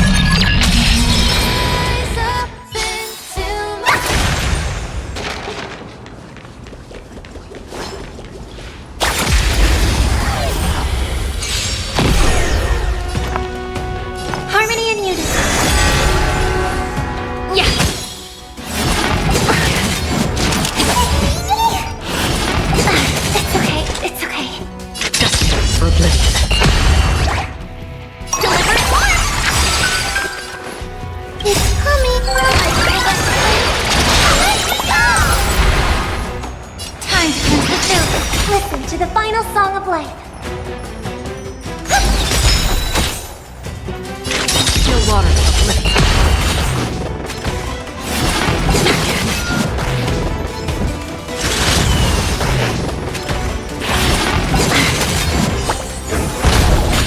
Allow me to purge the root of the problem.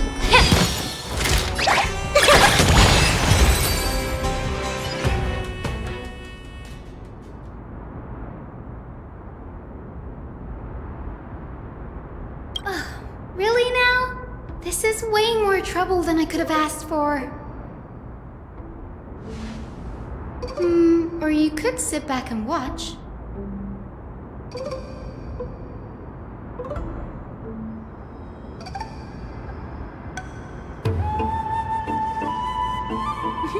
I'm kidding, Danny. Lend me a hand, pretty please. All right, now let's get him.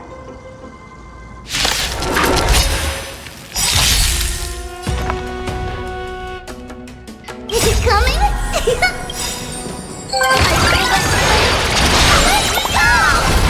Right. Stars echo.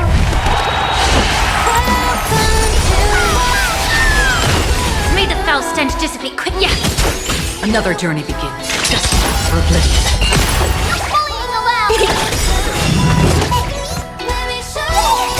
I weep for the departed. It takes not long.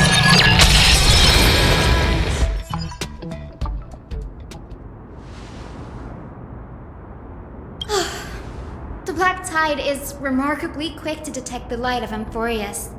So or rather, the blessings of the Sky Priest in me, might have unknowingly called them to me. Anyway, never mind that for now. Here, you might want to have a look at this. I found it around here and thought it might be of interest to you.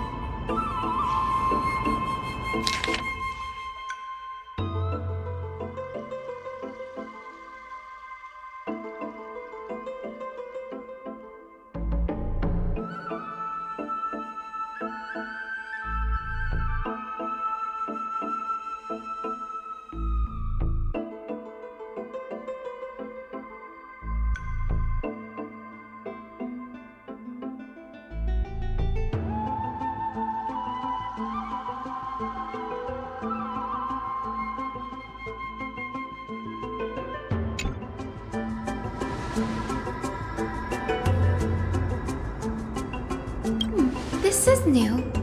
I didn't know Professor Anaxa was researching the sky. He's never mentioned anything about it.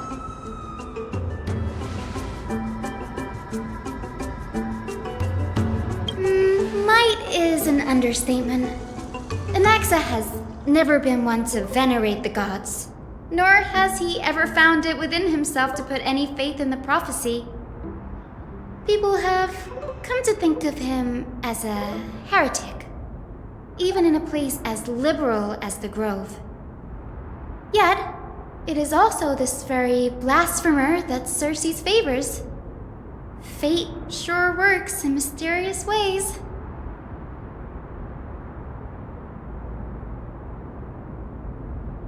Oh, let me have a look.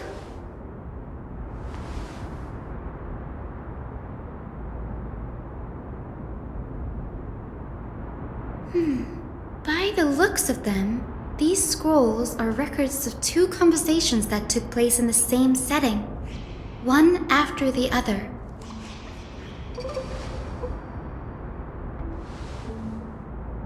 Sure, go ahead. The Grove of Epiphany is home to 7 schools of thought. While all 7 schools are founded on the ideologies of Thalesis, the first scholar, each is unique in its own way. Among them, the Venerationists revere and worship the Titans the most. As the sage of the Venerationists, Euthyphro has always been at loggerheads with Anaxa. If we were to place the 7 sages on the scales of Talanton, Anaxa and Euthyphro would be placed on opposite sides to achieve balance.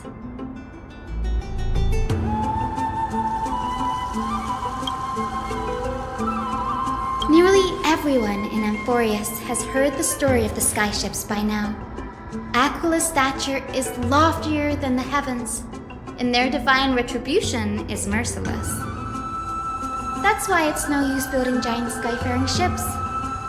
Oh, but I do wonder if a supercharged mini Treaty cannon could slip past their watch.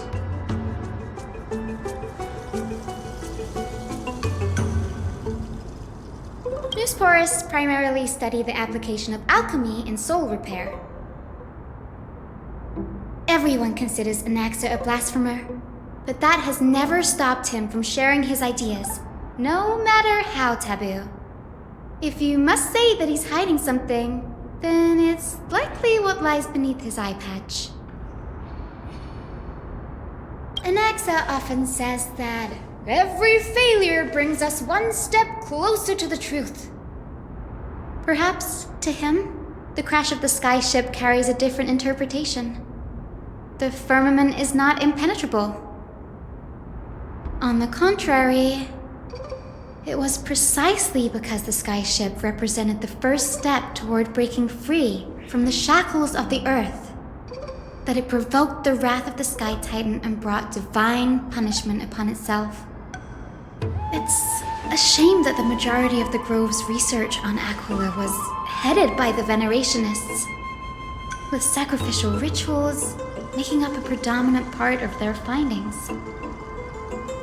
Discourse about more esoteric subject matters in relation to Aquila dwindled even further after the skyship incident. So much so that even the scroll is completely new to me.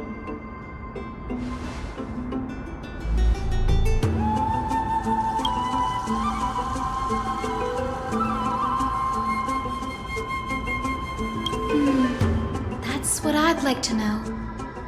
What are these experiments he's involved in? Even I, the assistant lecturer, know next to nothing about them. I have a bad feeling about this. Could there be more to what happened at the Grove?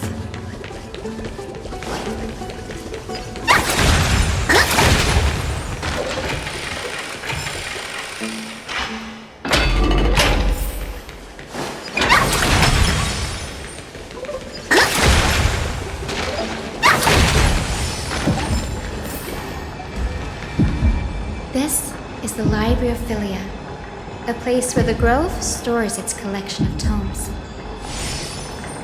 Other than books written by the 7 schools, you can also find philosophical texts, ballads, and religious writings from the Outlands here.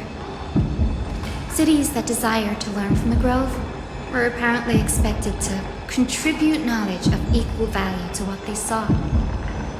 We've had more than our fair share of hilarious episodes over the years. For instance, it's said that the Erythrocheramists once borrowed a manuscript from a certain author, but ended up returning a copy instead of the original. What's more, the original manuscript was supposedly then hidden here.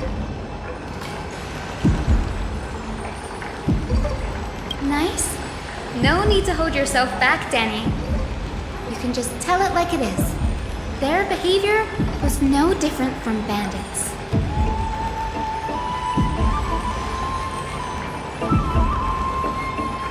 Whew. You've got me there.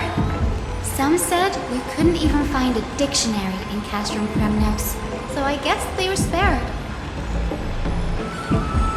There are too many books in the Library of Philia.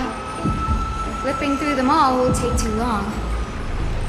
Why don't we use the Biblioslate to search for the texts we need? We can bring them back to Akama for reading after that.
About him.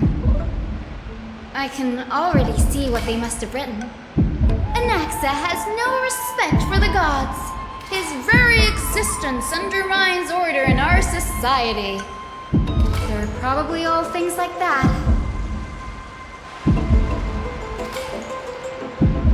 Why else would they call him the Great Performer? When Anaxa established his school of thought, the first thing he apparently did was read his own work to everyone. Are the Titans truly an accurate reflection of what humans think gods should be? Worlds created by gods are indubitably perfect, but what of Emporius? Only foolishness and insensitivity everywhere you turn.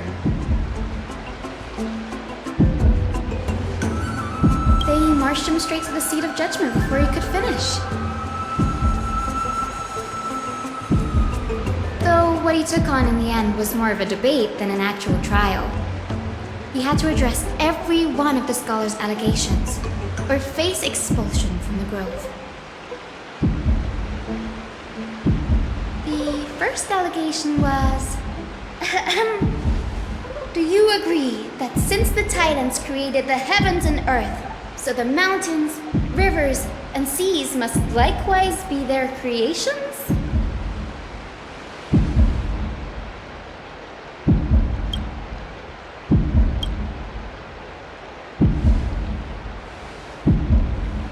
Anaxa would have probably been spared a lot of trouble if he had answered this way.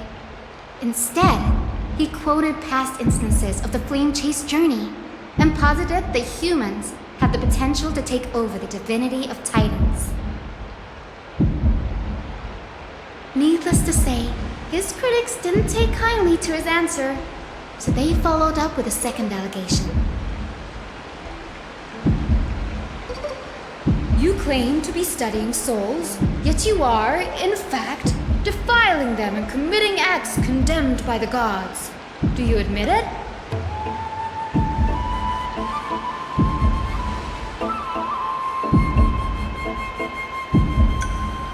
Anaxa always wears an eye patch, never removing it, even when alone. Some say he used one of his eyes as an alchemical ingredient. Every being in the world owes their safekeeping to Kithily, and this is even more so for the Chrysos heirs who have divine blood coursing through them. If he has really done something of that nature, then it'd indeed be sacrilegious. Thankfully, they had no way to prove it, so it amounted to nothing more than an allegation in the end.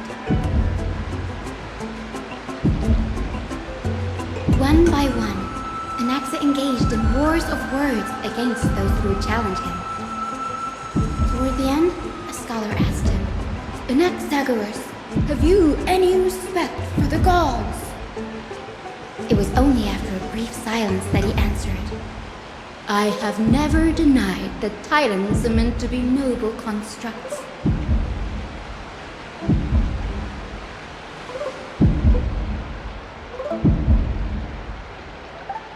Yes, I'm not sure how that controversy was eventually resolved, but what's for certain at least is that Anaxa was allowed to stay in the grove where he continued his research, despite being regarded as a heretic. By the way, this stack of complaint letters has reminded me of a place in the grove. We may find clues there that aren't on the teleslate. I'm talking about Anaxa's alchemy lab, hidden between the cornerstones.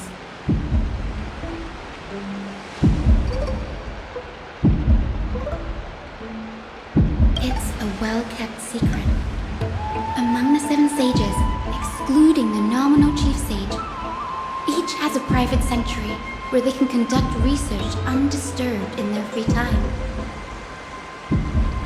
Even the administrators of the Library of Philia are restricted from accessing those places and documenting the sage's research. But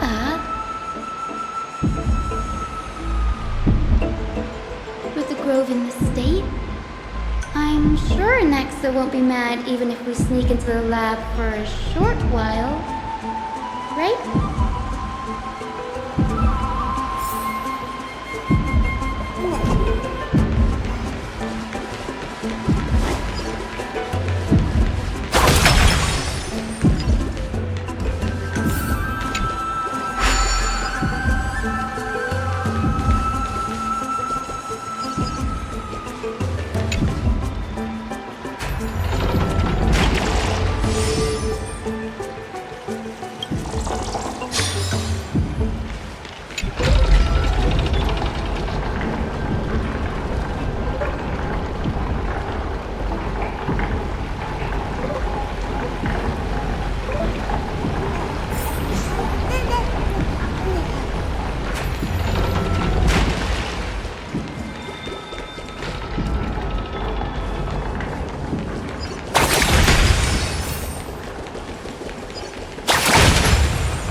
This is the place, but where is everything?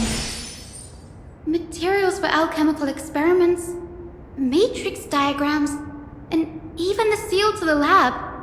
They're all gone. Did the black tide destroy it all?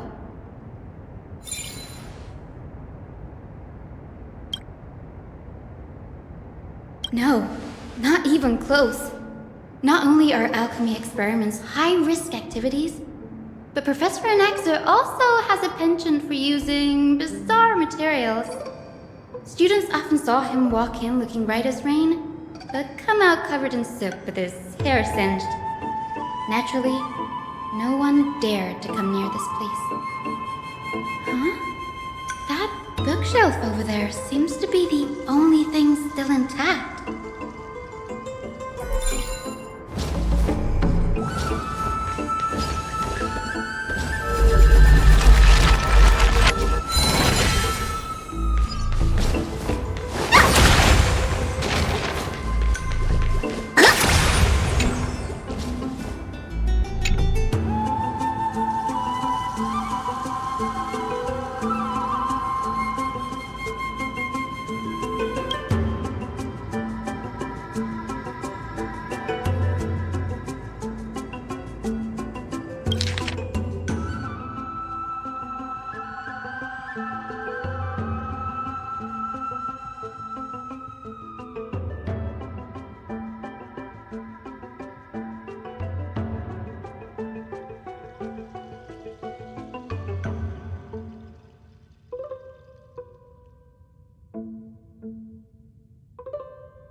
What's going on? Anaxa is conducting research on our friends in Alchema and... me?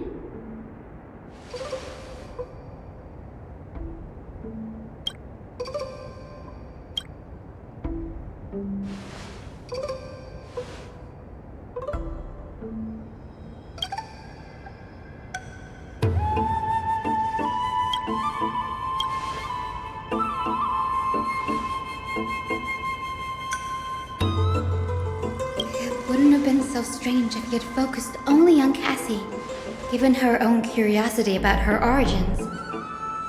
Plus, considering that the new sporists have crafted omnipotent medicines capable of curing diseases, it also makes sense that he would conduct research on immortal Chrysos heirs.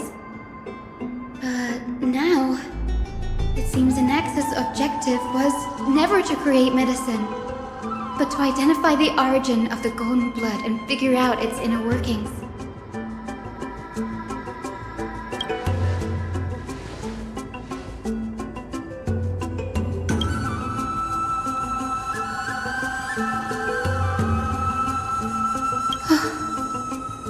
Annie, look at this. I have a bad feeling about this.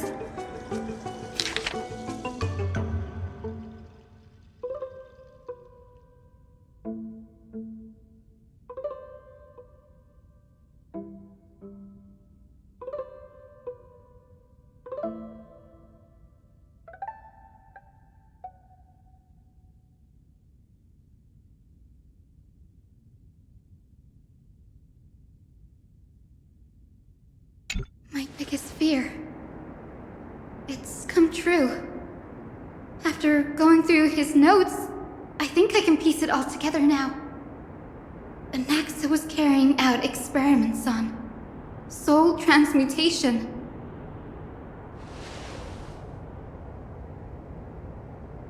Yes, this is what he was secretly conducting research on. Something he had to keep hidden from others.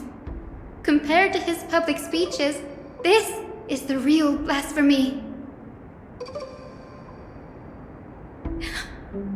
Oh, I just thought of something. Do you remember when the black tide was approaching? The Grove had planned to send Cersei's core flame to a safe place. But an accident happened along the way, and Anaxa lost his life in the process.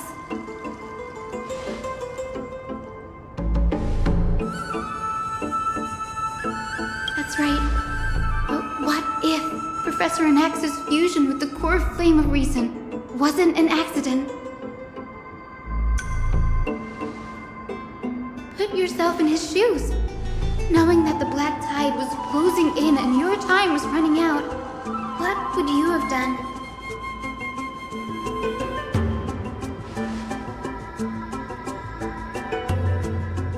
Exactly. When the black tide came, the true reason Anaxa headed to the Luminary Throne was to transmute and fuse himself with the Titan's core flame. No. Judging from how he reacted after the event, the results came as a surprise. Maybe he failed to consider the possibility that Cersei's would make a similar decision. The manuscripts detailing all the alchemical formulae have been taken away. His research is still ongoing. Like, what? There's only one Titan left in the world now. No. No way.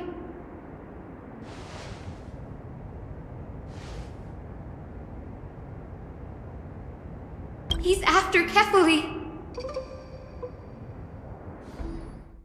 Sir, this sky above us, it's not real, is it? Of course not. This is just an image from a projection device used for educational purposes. A simple trick. The day-night cycle has been lost to this world. So that students like you may still learn about the night sky, astronomers have harnessed the Titan's miraculous power to manipulate the light, projecting the nights of the past here for you. Much like how the sky above the Holy City is also illuminated by Kefali's dawn device. So, the skies of Akama are fake too. You mustn't conclude that, Inoxa. You should know that only a child would expose a trick and be proud of it. Often people know more than they let on. They simply choose to feign ignorance because they have no other choice. Then they're just deluding themselves. People believe in Kefali's tale of Genesis, accepting wholesale whatever the priests preach. But we're different. We've already walked out of the firelit cave of ignorance. We have already realized that we live in a world where Titans make the rules. Even when we look at the sky, we're only seeing what they allow us to see. Rather than gazing at this mockery of a night sky fabricated by them for the rest of my life, why shouldn't I be the one to take control of the projection device instead? So much time has passed since you sowed the seeds of doubt in my heart, child. Many a night, I find myself penning down all my theories and wild ideas, only to burn them to ashes when I open my eyes in the day. Why? Because we'll face death by burning if word gets out? As a sage of the Venerationists, my soul has already become inextricably linked to the great tree. Every word I say and every move I make is certain to influence every leaf, every branch, even the tree itself. But above all else, my days are numbered. Instinctively, I have my doubts about the golden blood and the human soul, yet I have no means of verifying them. The golden blood in my veins is woefully thin, and I am loath to waste what little time I have left obsessing over a hypothesis that cannot even be proven in the first place. But I can, sir. I can do it for us. The time is right. Give me all that I need, and I shall accomplish this grand feat on your behalf.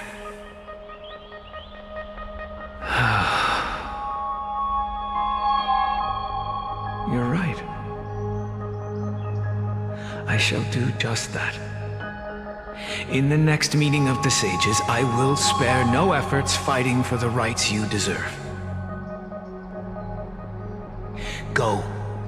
Establish your own school of thought. Find out what we are. Become the one who conquers the ultimate truths of the world. Child of humanity.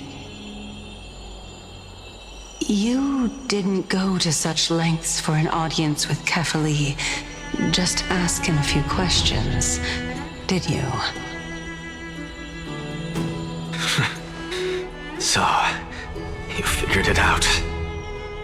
If I were as foolish as a Dromus, perhaps I'd throw myself down and prostrate before their greatness, begging for the gods' prophetic wisdom. Well, sorry to disappoint, but I'm no Dromus. Alas, I am a human, standing tall on 2 feet, possessing both intellect and pride. Before such power, does it make any difference whether you're a human or a Dromus? I'm sure you're familiar with the story of the Styxians. When the raging waves threatened to swallow them, they didn't just give up and become sitting ducks. No. They constructed a dam that kept the roaring tide at bay, chaining down the mad Fagusa. They call me a blasphemer, Xerxes. But that doesn't mean I deny the existence of gods. It's just... as I see it, Titans are simply a force that mankind has yet to find a way to tame. Oh? If power that rivals the Titans is what you crave, why not conform to the prophecy and brave the trial? Why stop at harnessing the power of the Titans when I can do so much more? The source of life is what I wish to grasp, to understand what makes up the soul, and to learn what we really are. Thanks to you, I've had the chance to personally verify, in more ways than one, that the soul indeed ceases to exist in death. But where there is death, there is life. And where there is an end, there must also be a beginning. How then is a soul born? That was the only unknown variable left in my calculations. And by the sound of it, you have already formed a conjecture. No, I have already drawn a conclusion. In my journey unto death just now, I finally saw the answer with my own eyes. Professor Anaxa, I'm here. Her life hangs by a thread. I must ask you to refrain from taking any unnecessary steps. Of course. I'll bring this to a conclusive end and give you the answer you so desire. However, in accordance with the principle of equivalent exchange, I must also demand from you what I need. As you wish. Don't you care to know what the price might be? It's a matter of uncovering the truth about the Death Titan and her survival. This may be the only time I can ever save someone's life. There is no need for me to think twice. I see. In that case, let the show begin. Indulge me. Am I correct to say that you intend to prove Thanatos' whereabouts and prove the nature of our existence now? Before I begin, I must confess I had been stuck in a cognitive trap all this time. As unrelated as these two propositions may seem at first glance, they are in fact logical equivalents.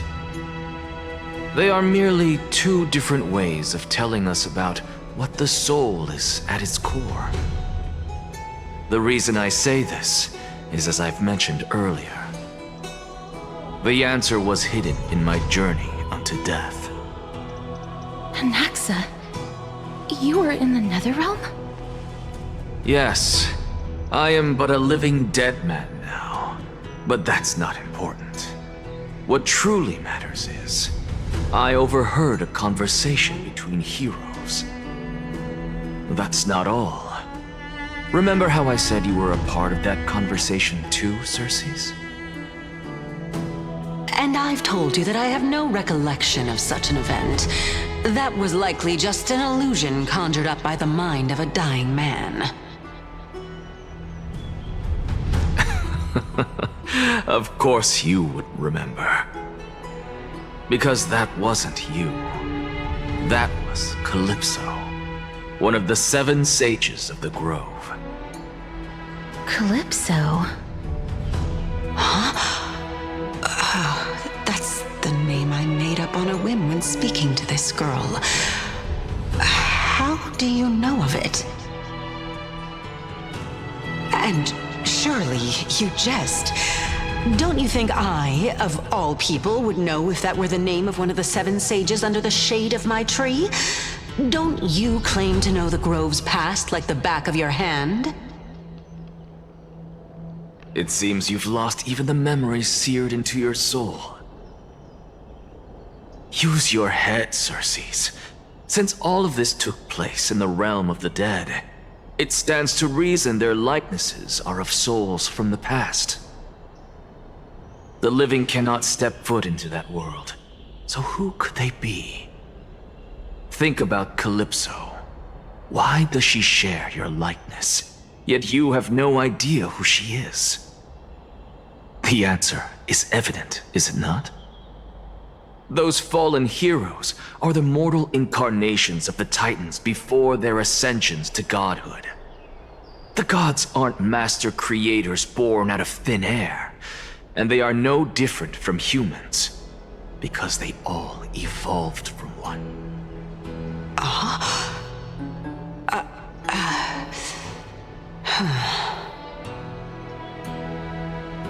Does this answer disappoint you?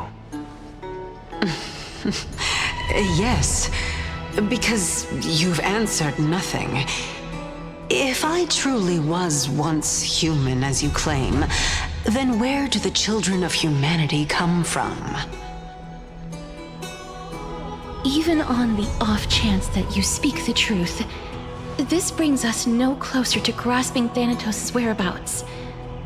How are we to find them? I knew you would say that. But it matters not. I know what I'm doing. Actually, why don't we have this supreme being standing before us tell us everything? You can revive a Titan? Humans cannot return from the dead. Neither can gods. But all we need to do is look at this from a different perspective, and the problem will resolve itself. The solution is simple. Just like what you did to me.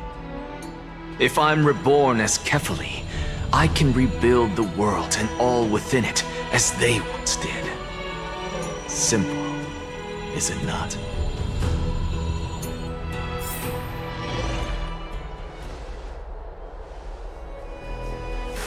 I have news from Hyacinth and Dan Heng. Anaxa might be trying to do something with Kefali's divine body. Kefali? But what could Anaxa want? Is the Council of Elders going to sit around and let such a sacrilegious act unfold? That is not possible. He is indeed the great performer, capable of fooling anyone and everyone with his tricks. I'm sorry. No need for guilt, for this is good news to us. The Council of Elders has found themselves a traitorous ally. Anaxa's ambitious desires will be something we can exploit. What we should be doing now is to keep our eyes peeled for whichever trickery Kynus is up to, and react accordingly to thwart her plans. Being Akima's political center, the Demigod Council holds just as much significance as the Vortex of Genesis. Someday, after my duty is over, this site will take the place of the battlefield where you hunt gods, become the next challenge you ought to overcome. Till then, it's best to get used to this place as soon as possible.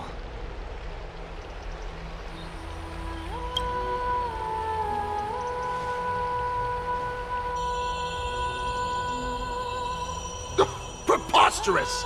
The Christos heirs only have their standing because of the Council of Elders! How dare they trample over it!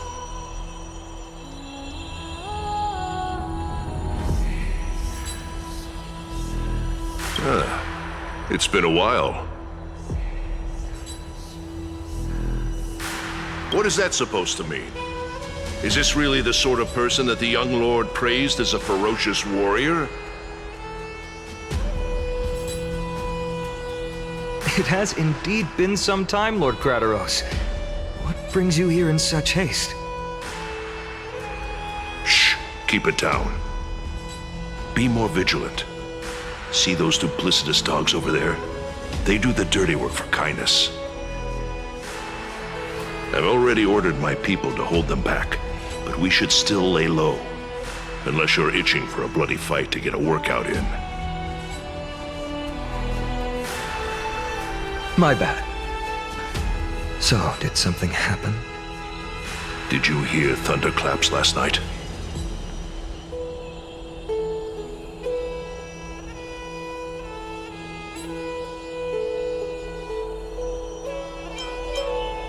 Packer, what? She's been through a lot lately. Please pardon her. Can you tell us more about these thunderclaps? Thunderclaps are beacon signals of strife. They are a message from the young lord. He threw a spear bearing several words at Akama. Watch out. The Flame Reaver is back. I guessed as much. We didn't actually kill them back at the Kremnos Arena. I figured this is something you would want to know. We Kremnoans never back down from a fight. So if you plan to take that thing down in a battle, reach out to me anytime. You have my gratitude. I will let Aglaya know about this right away. Remind her to be on her toes while you're at it. That vicious kindness has been unusually active lately. Those lackeys she keeps under cover have been going in and out of the city a lot more frequently these days. Some even seem to be getting Kremnoans to defect to the Council.